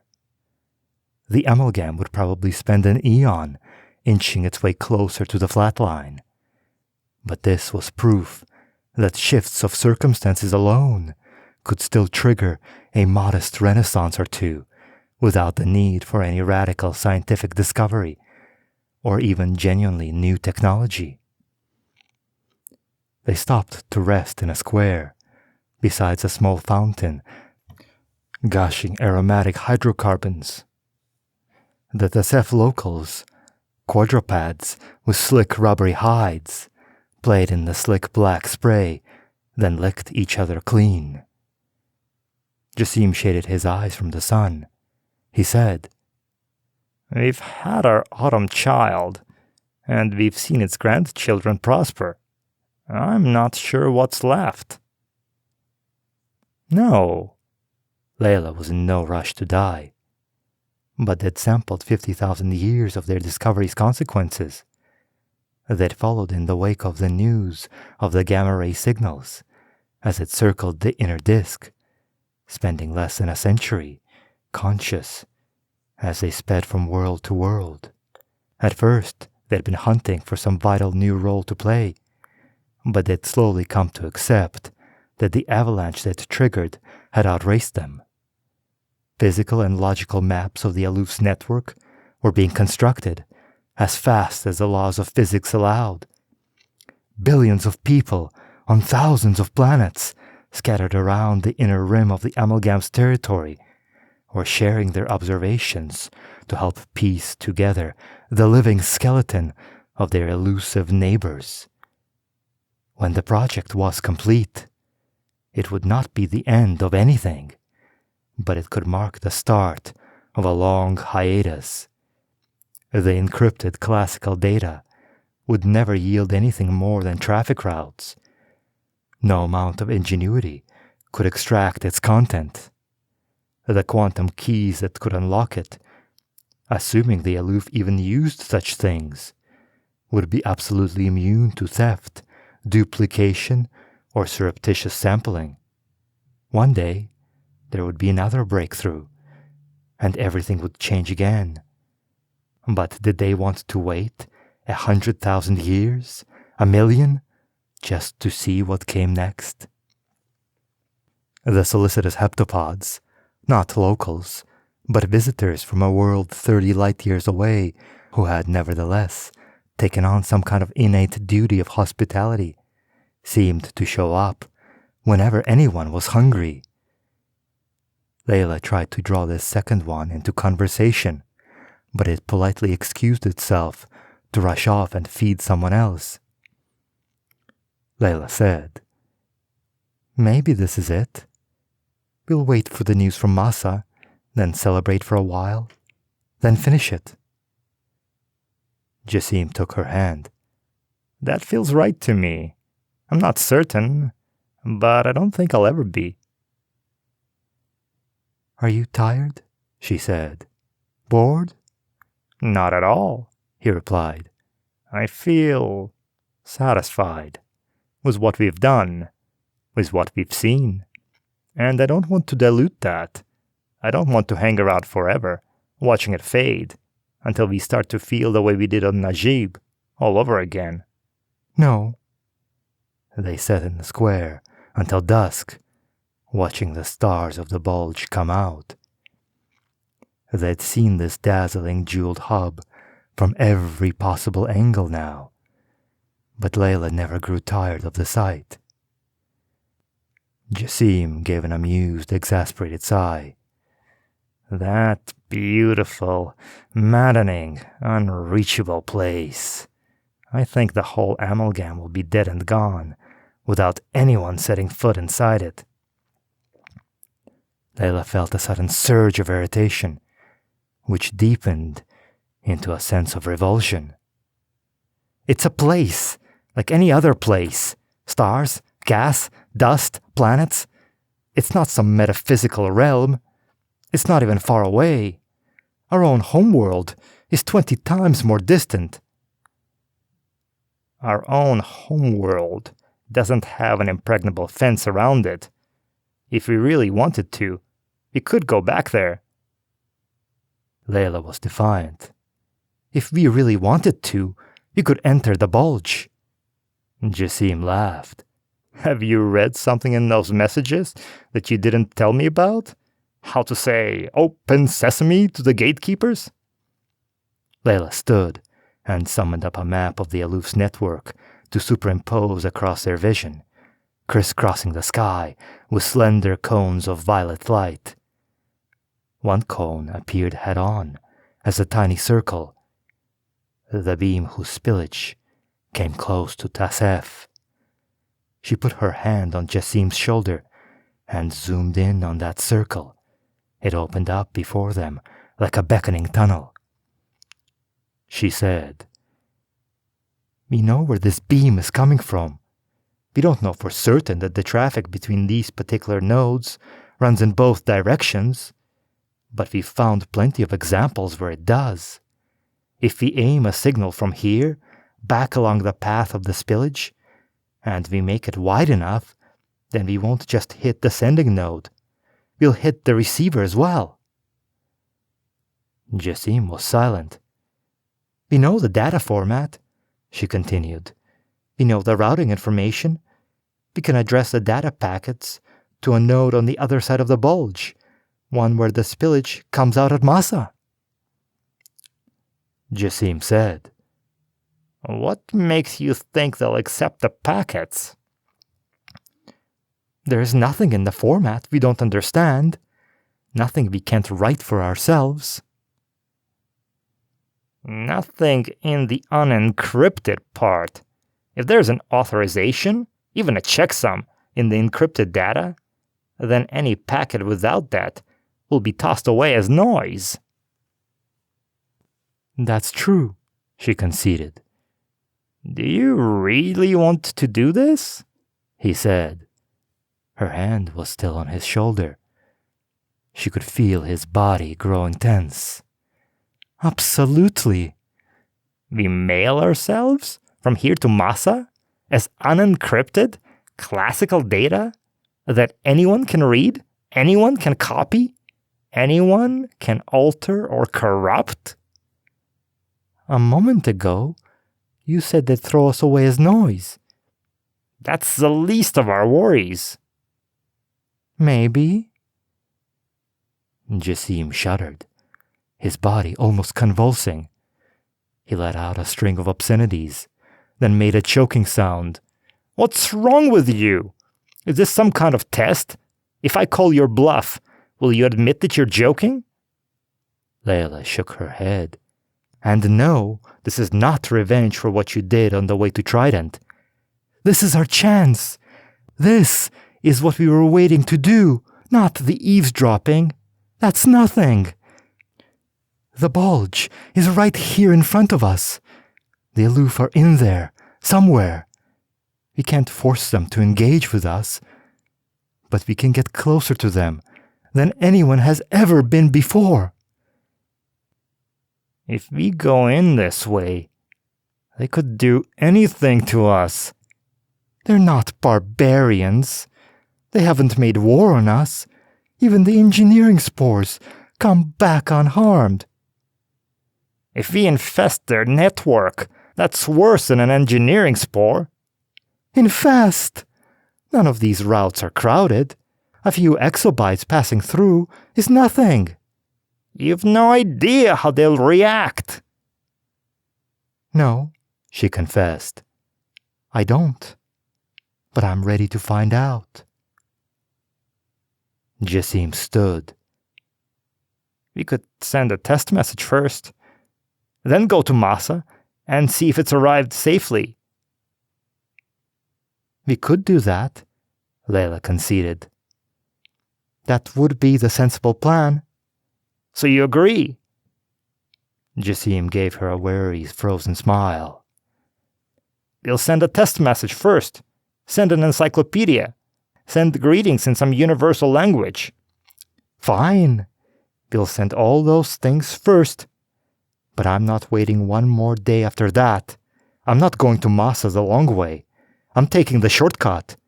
I'm going right through the bulge. 8. The amalgam had been so generous to Layla, and the local interest in the aloof so intense, that she had almost forgotten that she was not, in fact, entitled to a limitless and unconditional flow of resources to be employed to any end that involved her obsession. When she asked Tasef for the means to build a high-powered gamma-ray transmitter to aim into the bulge, it interrogated her for an hour, then replied that the matter would require a prolonged and extensive consultation. It was, she realized, no use protesting that compared to hosting 1 billion guests for a couple of centuries, the cost of this was nothing. The sticking point was not the energy use, or any other equally microscopic consequence for the comfort and amenity of the Tasef locals. The issue was whether her proposed actions might be seen as unwelcome and offensive by the aloof, and whether that affront might in turn provoke some kind of retribution. Countless probes and spores had been gently and patiently returned from the bulge unharmed, but they'd come blundering in at less than light speed. A flash of gamma rays could not be intercepted and returned before it struck its chosen target. Though it seemed to Layla that it would be a trivial matter for the network to choose to reject the data, it was not unreasonable to suppose that the aloof's sensibilities might differ on this point from her own. Jasim had left Shaloof for a city on the other side of the planet. Layla's feelings about this were mixed. It was always painful when they separated, but the reminder that they were not irrevocably welded together also brought an undeniable sense of space and freedom. She loved him beyond measure, but that was not the final word on every question. She was not certain that she would not relent in the end and die quietly beside him when the news came from Masa.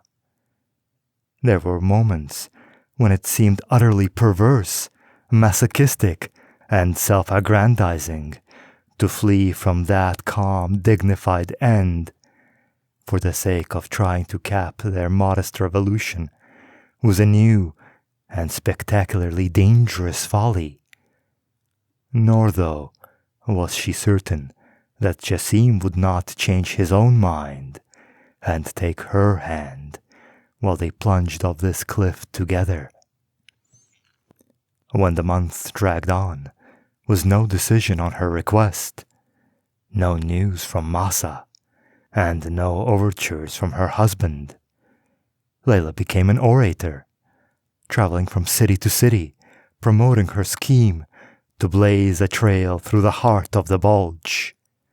Her words and images were conveyed into virtual fora, but her physical presence was a way to draw attention to her cause, and listening party pilgrims and Tasefi alike packed the meeting places when she came. She mastered the locals' language and style, but left it inflected with some suitably alien mannerisms. The fact that a rumor had arisen that she was one of the first eavesdroppers did no harm to her attendance figures. When she reached the city of Jasim's self-imposed exile, she searched the audience for him in vain. As she walked out into the night, a sense of panic gripped her. She felt no fear for herself, but the thought of him dying, here, alone, was unbearable. She sat in the streets, weeping. How had it come to this? They had been prepared for a glorious failure, prepared to be broken by the aloof's unyielding silence. And instead, the fruits of their labor had swept through the disk, invigorating 1,000 cultures. How could the taste of success be so bitter?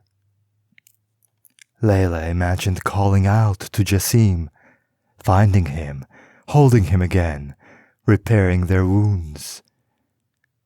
A splinter of steel remained inside her, though. She looked up into the blazing sky. The aloof were there, waiting, daring her to stand before them. To come this far, then step back from the edge for the comfort of a familiar embrace would diminish her. She would not retreat. The news arrived back from Massa.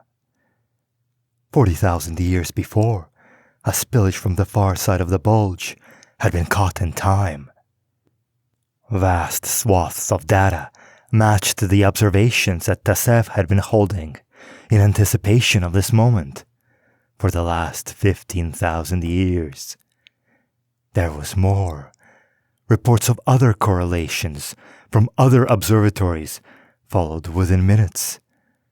As the messages from Massa had been relayed around the entire disk, a cascade of similar matches from other stores of data had been found.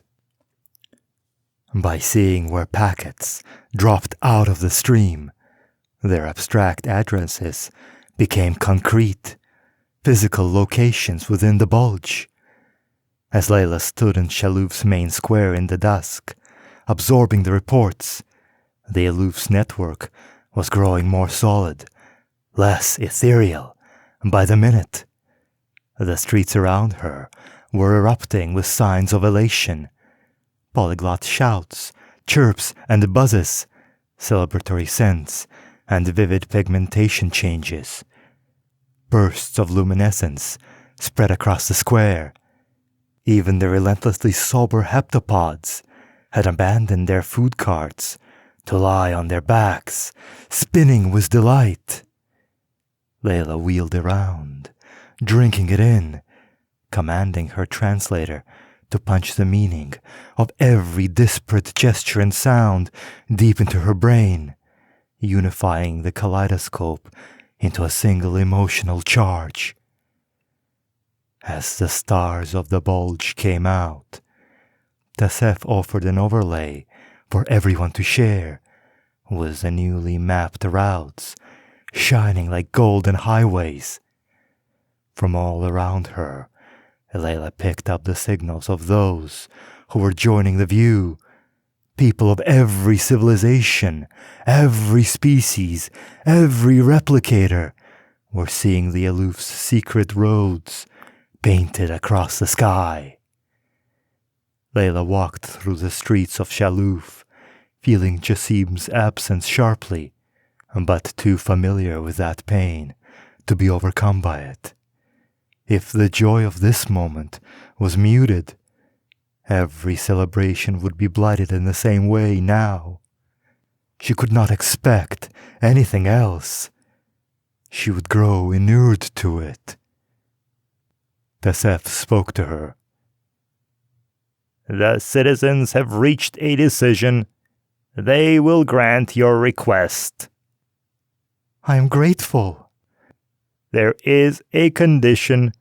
The transmitter must be built at least 20 light years away, either in interstellar space or in the circumstellar region of an uninhabited system.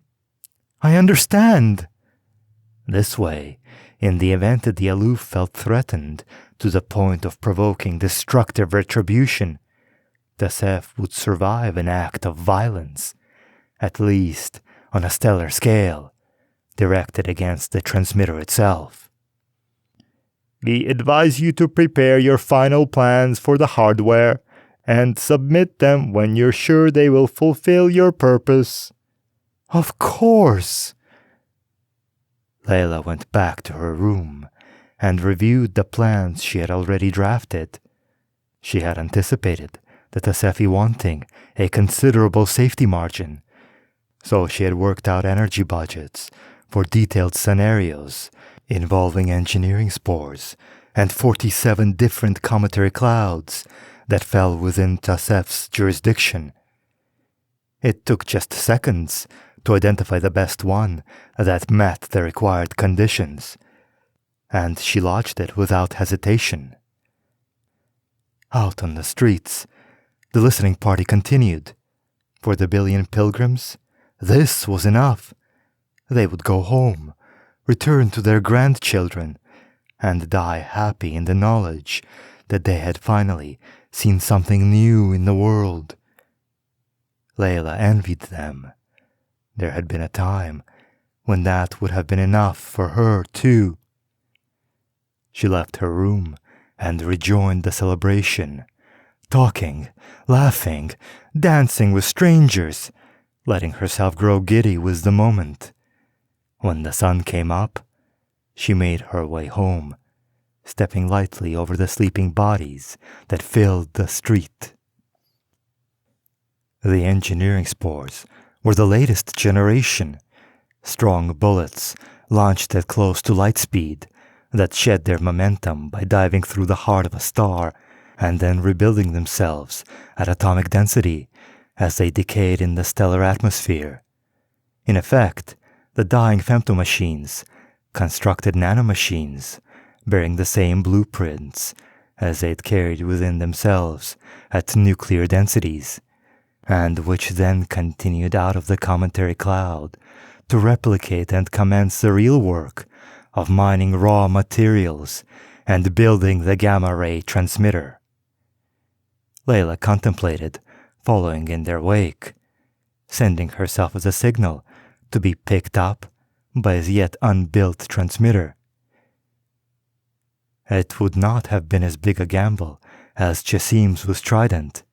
The strong bullets had already been used successfully this way in hundreds of similar stars.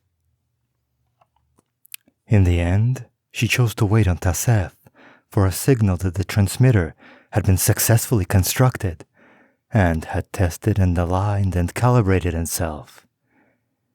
If she was going to march blindly into the bulge, it would be absurd to stumble and fall prematurely before she even reached the precipice.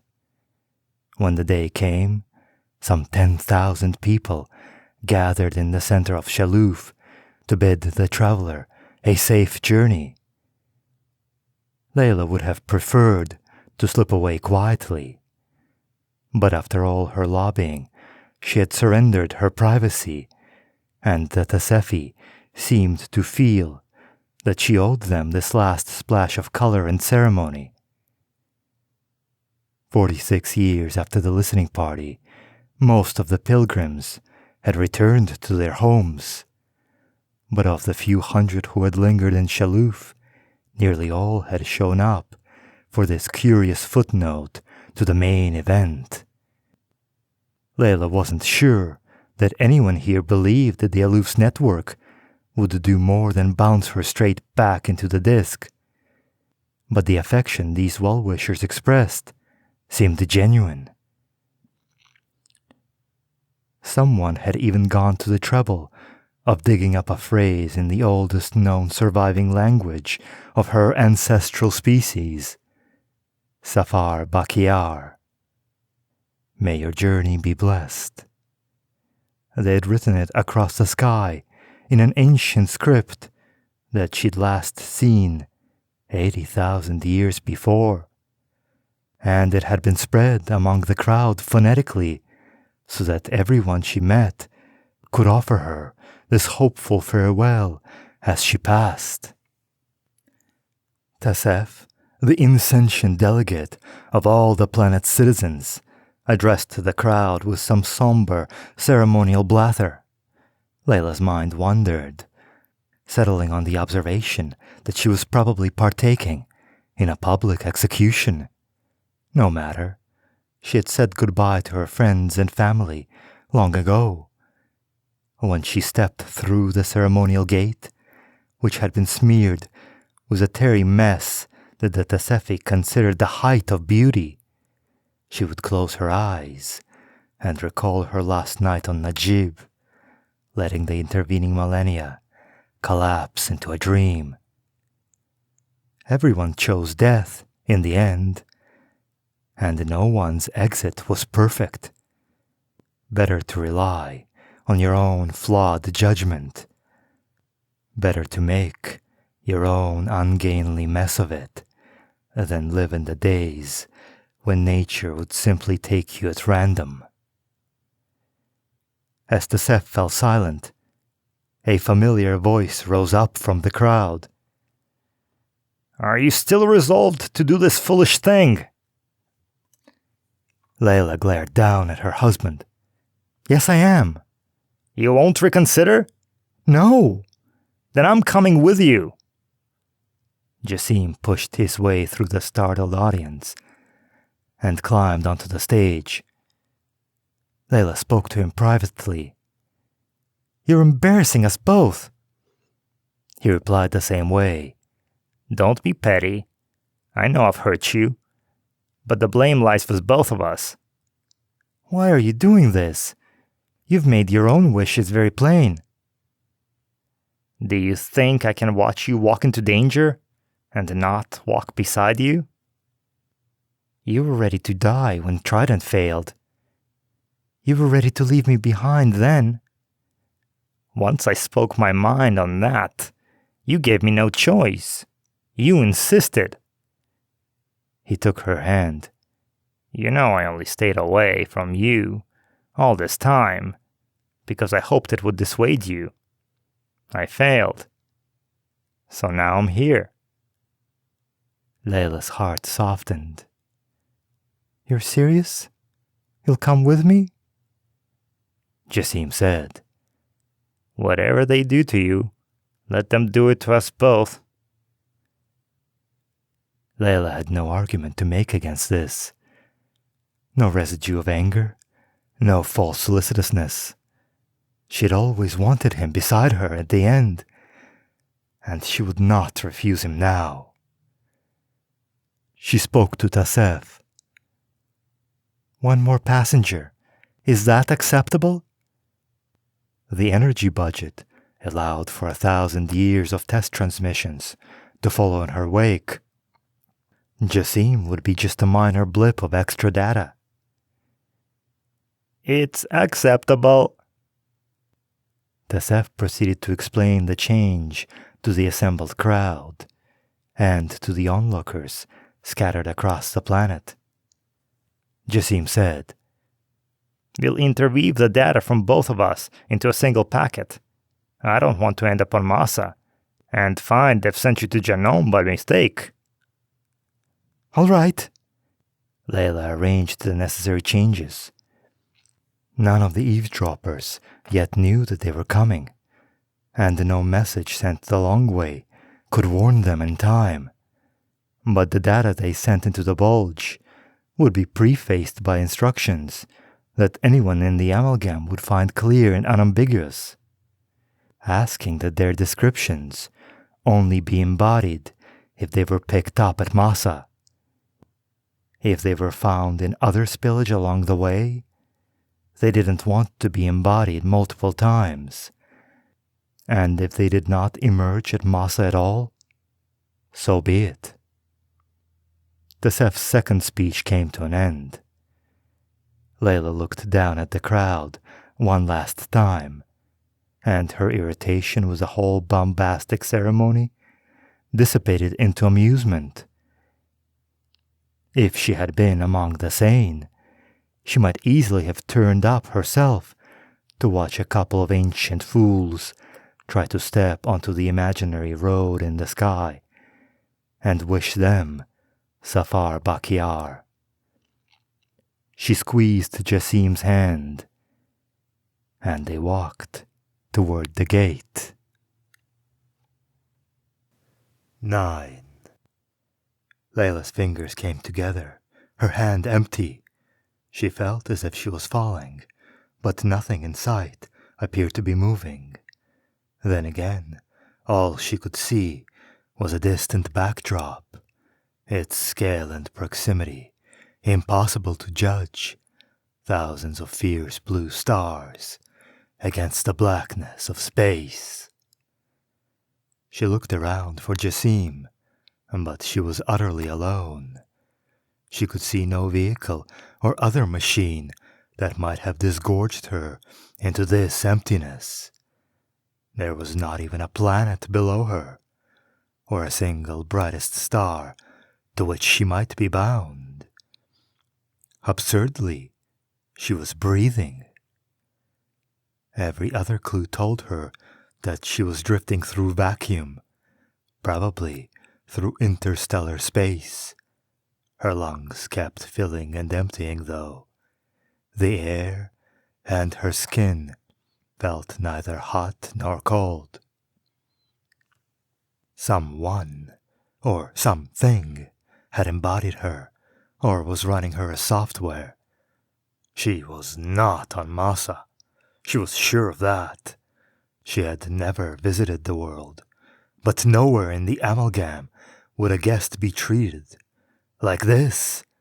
Not even one who arrived unannounced, in data spilling out of the bulge. Layla said, "Are you listening to me? Do you understand me?" She could hear her own voice, flat and without resonance. The acoustics made perfect sense in a vast, empty, windless place, if not an airless one.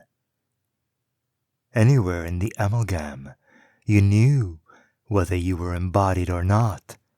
It was the nature of all bodies, real or virtual, that declarative knowledge of every detail was there for the asking. Here, when Layla tried to summon the same information, her mind remained blank. It was like the strange absence she'd felt on Trident, when she'd been cut off from the repositories of civilization. But here, the amputation had reached all the way inside her. She inhaled deeply, but there was no noticeable scent at all, not even the whiff of her own body odor that she would have expected, whether she was wearing her ancestral phenotype or any of the other forms of ersatz flesh that she had adopted when the environment demanded it. She pinched the skin of her forearm. It felt more like her original skin than any of the substitutes she had ever worn.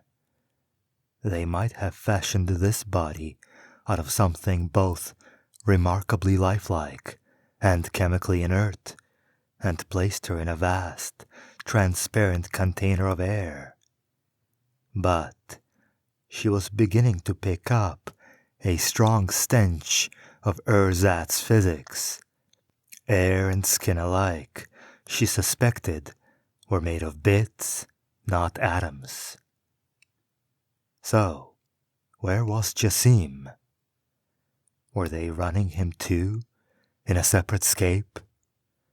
She called out his name, trying not to make the exploratory cry sound plaintive.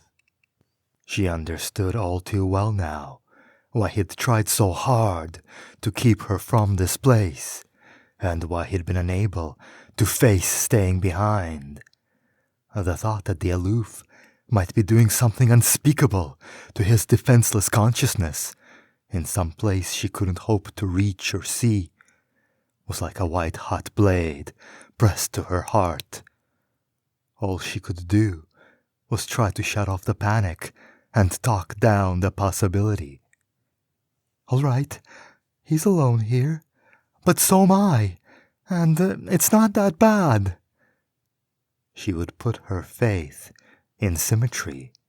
If they had not abused her, why would they have harmed Jasim? She forced herself to be calm.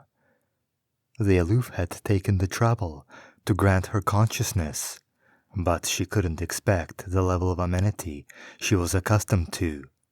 For a start, it would be perfectly reasonable if her hosts were unable or unwilling to plug her into any data source equivalent to the amalgam's libraries, and perhaps the absence of somatic knowledge was not much different. Rather than deliberately fooling her about her body, maybe they'd looked at the relevant data channels and decided that anything they fed into them would be misleading. Understanding her transmitted description well enough to bring her to consciousness was one thing, but it didn't guarantee that they knew how to translate the technical details of their instantiation of her into her own language.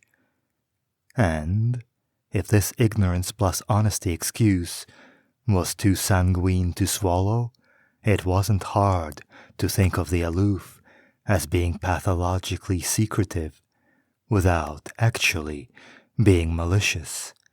If they wanted to keep quiet about the way they'd brought her to life, lest it reveal something about themselves, that too was understandable. They need not be doing it for the sake of tormenting her. Layla surveyed the sky around her and felt a jolt of recognition.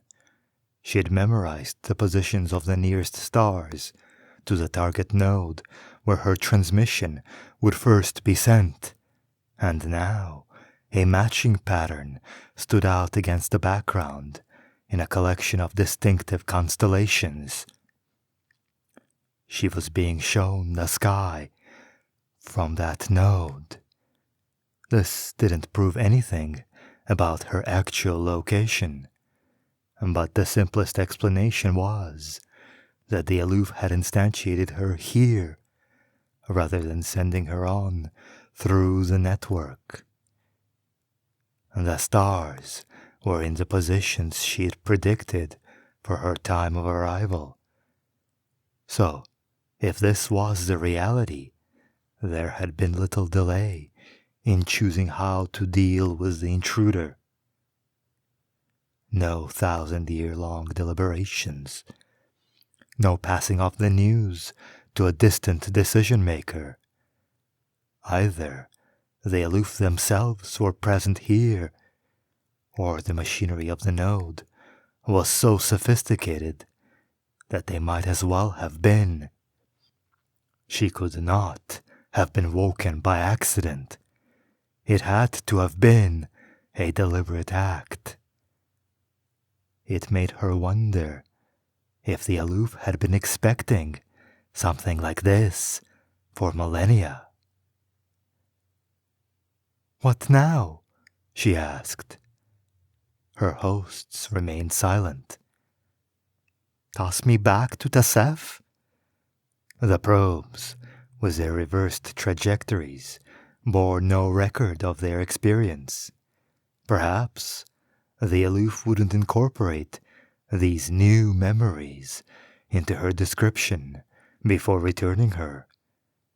She spread her arms imploringly. "If you're going to erase this memory, why not speak to me first? I'm in your hands completely. You can send me to the grave with your secrets. Why wake me at all if you don't want to talk?" In the silence that followed, Layla had no trouble imagining one answer. To study her, it was a mathematical certainty that some questions about her behavior could never be answered simply by examining her static description. The only reliable way to predict what she'd do in any given scenario was to wake her and confront her with it.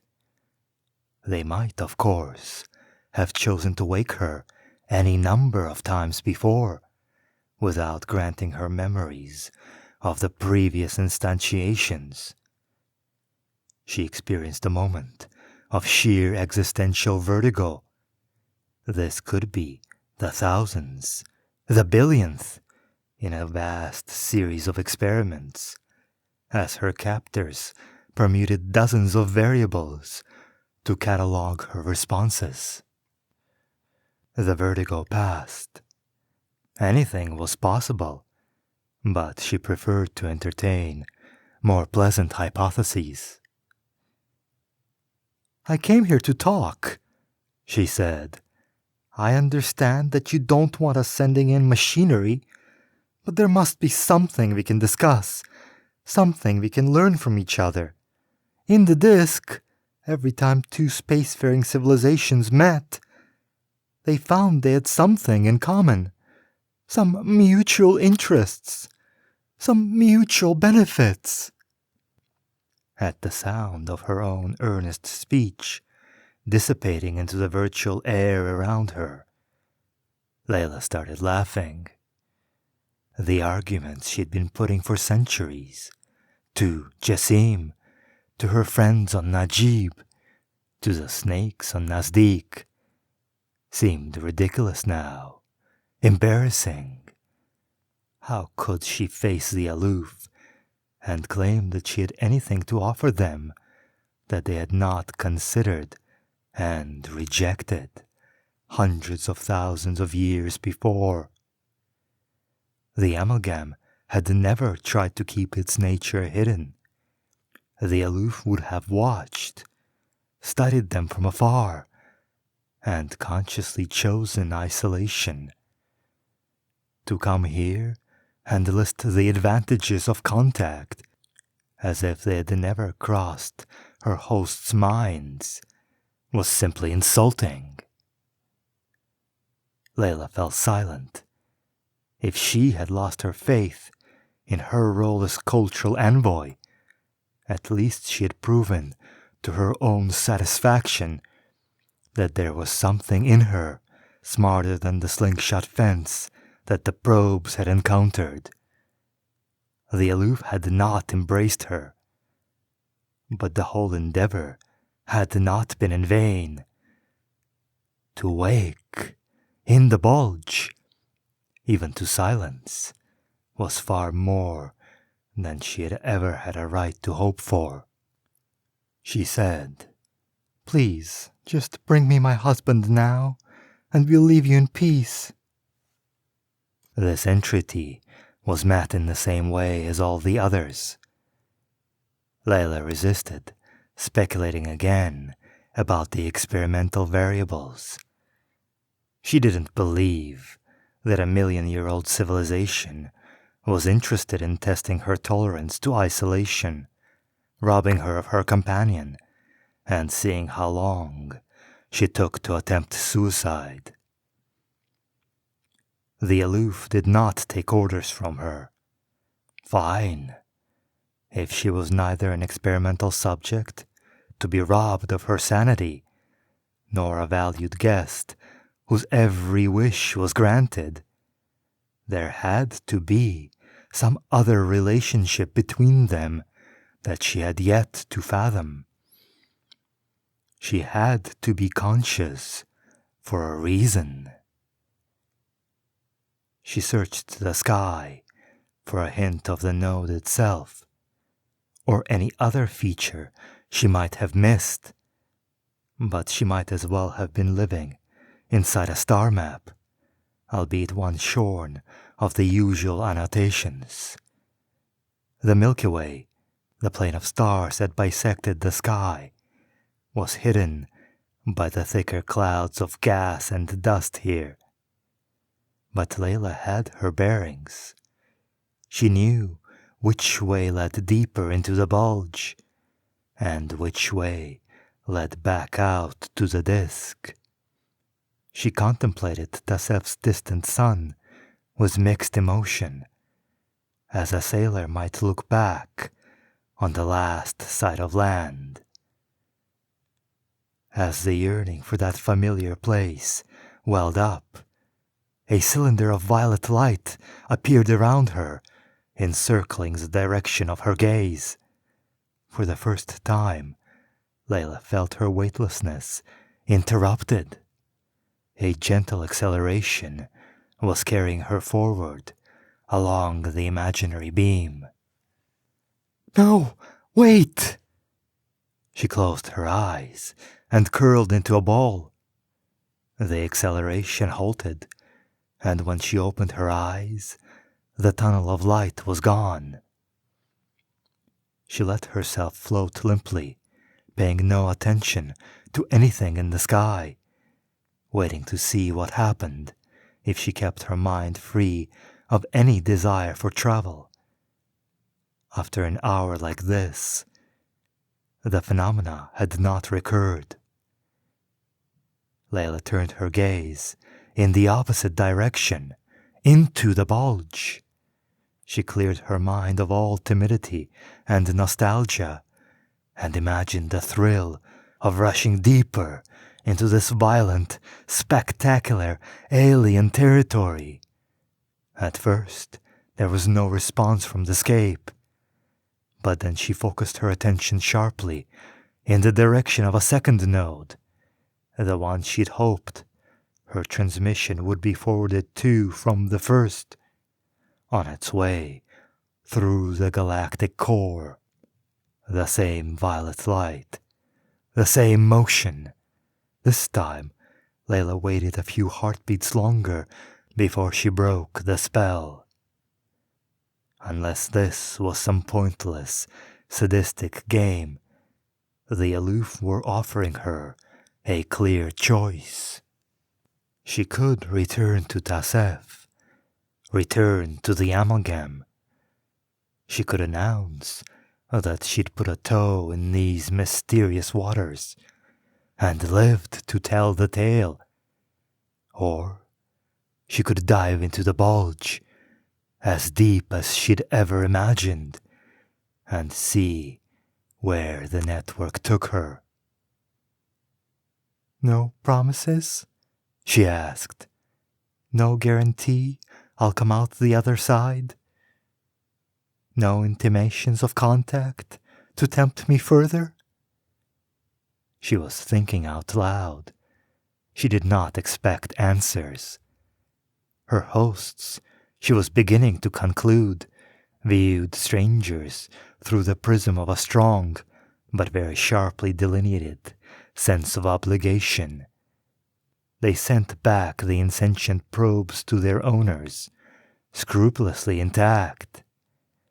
They'd woken this intruder to give her the choice. Did she really want to go where her transmission suggested? Or had she wandered in here like a lost child who just needed to find their way back home? They would do her no harm and send her on no journey without her consent. But those were the limits of their duty of care. They did not owe her any account of themselves. She would get no greeting, no hospitality, no conversation. "What about Jasim? Will you give me a chance to consult with him?" She waited, picturing his face, willing his presence, hoping they might read her mind if her words were beyond them. If they could decode a yearning toward a point in the sky, surely this wish for companionship was not too difficult to comprehend. She tried variations, dwelling on the abstract structure of their intertwined data in the transmission, hoping this might clarify the object of her desire if his physical appearance meant nothing to them. She remained alone. The stars that surrounded her spelt out the only choices on offer. If she wanted to be with Jasim once more, before she died, she had to make the same decision as he did. Symmetry demanded that he faced the same dilemma. How would he be thinking? he might be tempted to retreat back to the safety of Tasef, but he'd reconciled with her in Shaloof for the sole purpose of following her into danger.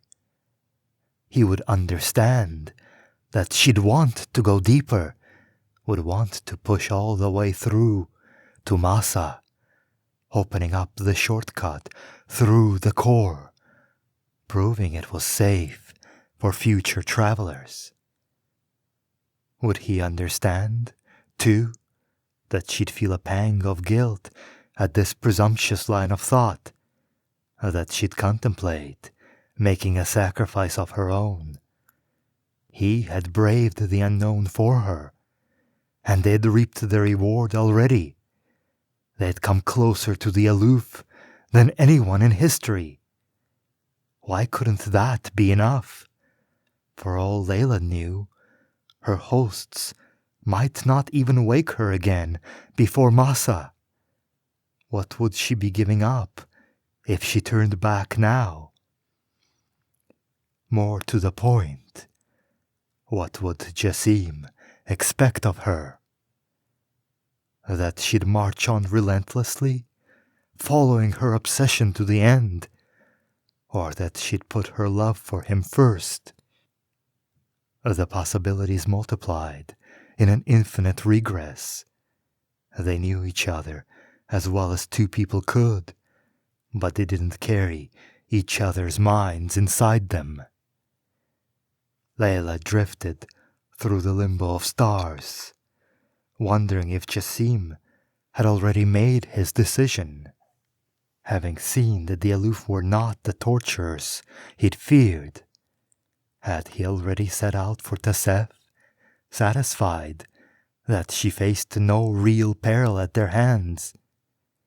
Or had he reasoned that their experience at this single node meant nothing? This was not the amalgam. The culture could be 1,000 times more fractured. This cycle of guesses and doubts led nowhere. If she tried to pursue it to the end, she'd be paralyzed. There were no guarantees. She could only choose the least worst case. If she returned to Tasef, only to find that Jasim had gone on alone through the bulge, she could try to follow him, returning to the bulge immediately. But she would already be centuries behind him. If she went on to Masa, and it was Jasim who retreated, at least she'd know that he'd ended up in safety. She'd know, too, that he had not been desperately afraid for her, that the aloof's benign indifference at this first node had been enough to persuade him that they'd do her no harm. That was her answer. She had to continue, all the way to Masa, with the hope, but no promise, that Jasim would have thought the same way. The decision made, she lingered in escape, not from any second thoughts, but from a reluctance to give up lightly the opportunity she'd fought so hard to attain. She didn't know if any member of the aloof was watching and listening to her, reading her thoughts, examining her desires. Perhaps they were so indifferent and incurious that they'd delegated everything to insentient software and merely instructed their machines to babysit her while she made up her mind where she wanted to go. She still had to make one last attempt to reach them, or she would never die in peace. "Maybe you're right," she said. "Maybe you've watched us for the last 1,000,000 years and seen that we have nothing to offer you. Maybe our technology is backward.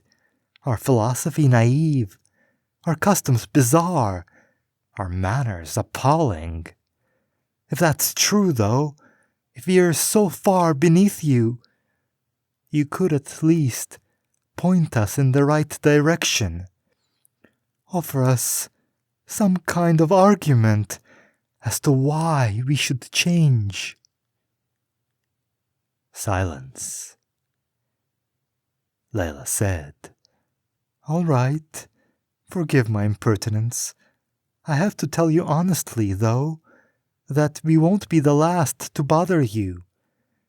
The amalgam is full of people who will keep trying to find ways to reach you.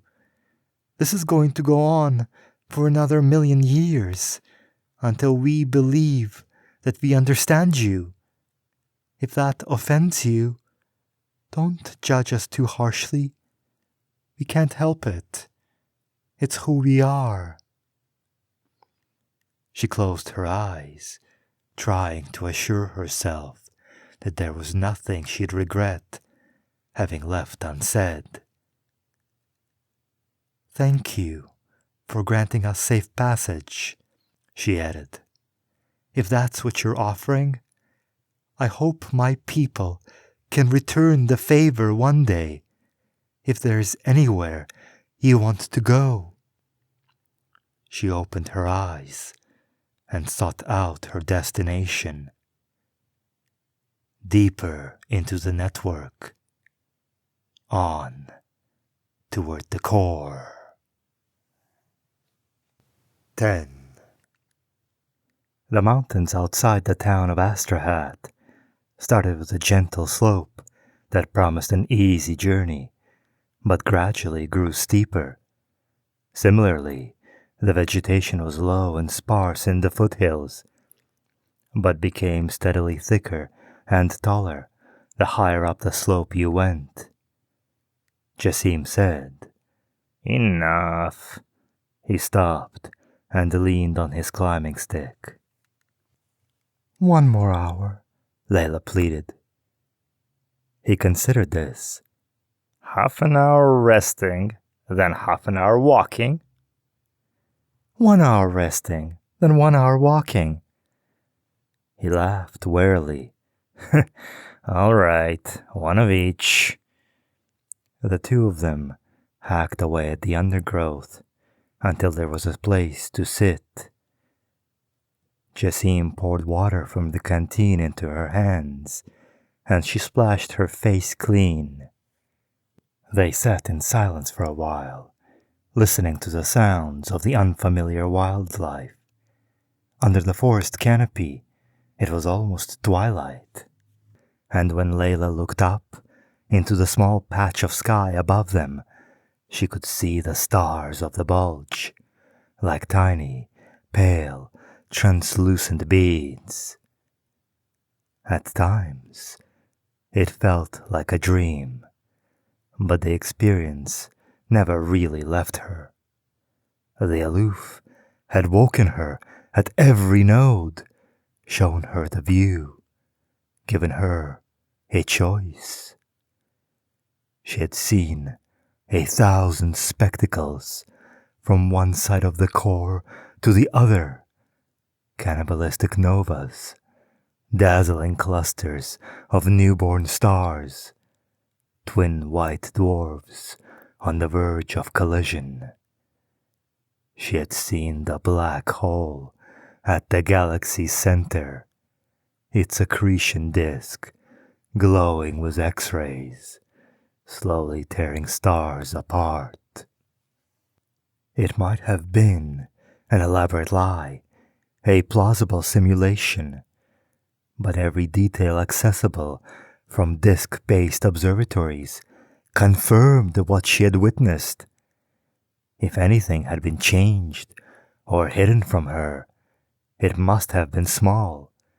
Perhaps the artifacts of the aloof themselves had been painted out of the view, though Layla thought it was just as likely that the marks they'd left on their territory were so subtle, anyway, that there'd been nothing to conceal. Jasim said sharply. Where are you? She lowered her gaze and replied mildly. I'm here, with you. I'm just remembering. When they'd woken on Massa, surrounded by delirious, cheering eavesdroppers, they'd been asked, what happened in there? What did you see?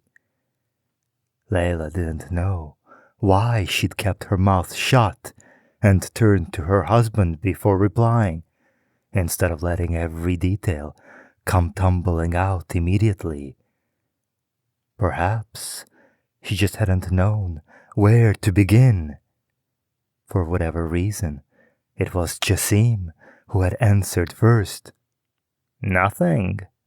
We stepped through the gate at Tasef, and now here we are, on the other side of the bulge. For almost a month, she'd flatly refused to believe him. Nothing? You saw nothing? It had to be a lie, a joke. It had to be some kind of revenge. That was not in his nature, and she knew it. Still, she'd clung to that explanation for as long as she could, until it became impossible to believe any longer, and she'd asked for his forgiveness. 6 months later, another traveler had spilled out of the bulge. One of the die-hard listening party pilgrims had followed in their wake and taken the shortcut. Like Jasim, this heptapod had seen nothing, experienced nothing. Layla had struggled to imagine why she might have been singled out. So much for her theory that the aloof felt morally obliged to check that each passenger on their network knew what they were doing, unless they decided that her actions were enough to demonstrate that intruders from the disk, considered generically, were making an informed choice. Could just one sample of a working, conscious version of their neighbors really be enough for them to conclude that they understood everything they needed to know? Could this capriciousness, instead, have been part of a strategy to lure in more visitors? Was the enticing possibility that each one might, with luck, witness something far beyond all those who'd preceded them? Or had it been part of a scheme to discourage intruders by clouding the experience with uncertainty? The simplest act of discouragement would have been to discard all unwelcome transmissions, and the most effective incentive would have been to offer a few plain words of welcome. But then, the aloof would not have been the aloof if they'd followed such reasonable dictates. Jasim said, You know what I think? You wanted to wake so badly, they couldn't refuse you. They could tell I didn't care as much. It was as simple as that. What about the heptapod? It went in alone. It wasn't tagging along to watch over someone else. He shrugged. Maybe it acted on the spur of the moment. They all seem unhealthily keen to me, whatever they're doing. Maybe the aloof could discern its mood more clearly. Layla said, I don't believe a word of that. Jasim spread his hands in a gesture of acceptance. I'm sure you could change my mind in 5 minutes, if I let you. But if we walked back down this hill and waited for the next traveler from the bulge, and the next, until the reason some of them received the grand tour and some didn't finally became plain, there would still be another question, and another. Even if I wanted to live for 10,000 years more, I'd rather move on to something else. And in this last hour, he trailed off. Layla said, I know. You're right. She sat and listened to the strange chirps and buzzes emitted by the creatures she knew nothing about. She could have absorbed every recorded fact about them in an instant, but she didn't care. She didn't need to know. Someone else would come after them to understand the aloof, or advance that great, unruly, frustrating endeavor by the next increment. She and Jasim had made a start. That was enough. What they'd done was more than she could ever have imagined back on Najib. Now, though, was the time to stop, while they were still themselves, enlarged by the experience, but not disfigured beyond recognition. They finished their water, drinking the last drops. They left the canteen behind. Jasim took her hand, and they climbed together, struggling up the slope, side by side.